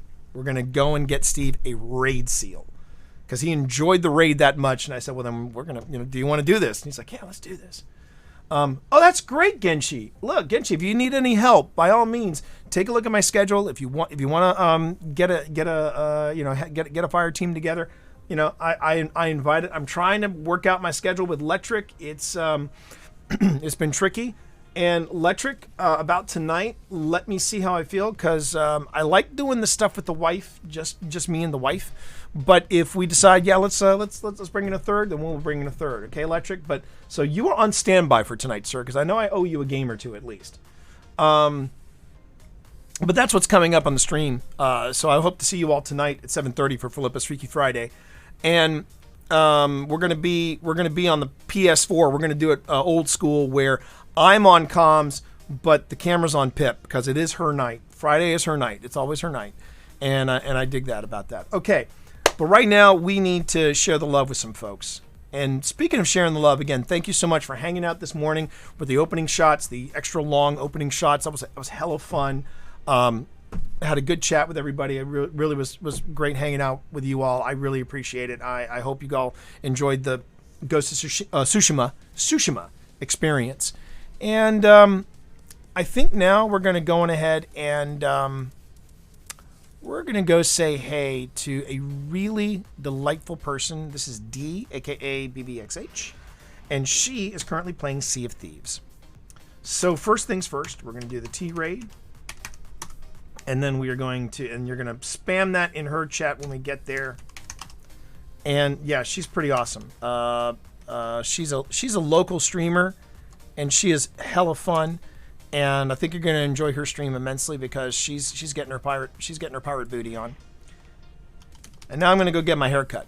So thanks again, everybody, for an amazing morning. I really do appreciate it. You all have been just awesome. PC, Kia Kaha, stay strong, my friend. And I will be getting in touch with you a little later. Until then, until tonight, you all have a fantastic start to the weekend. Take care of yourselves, and I'll see you a little later with the wifey. Until that time, it's Friday. Peace.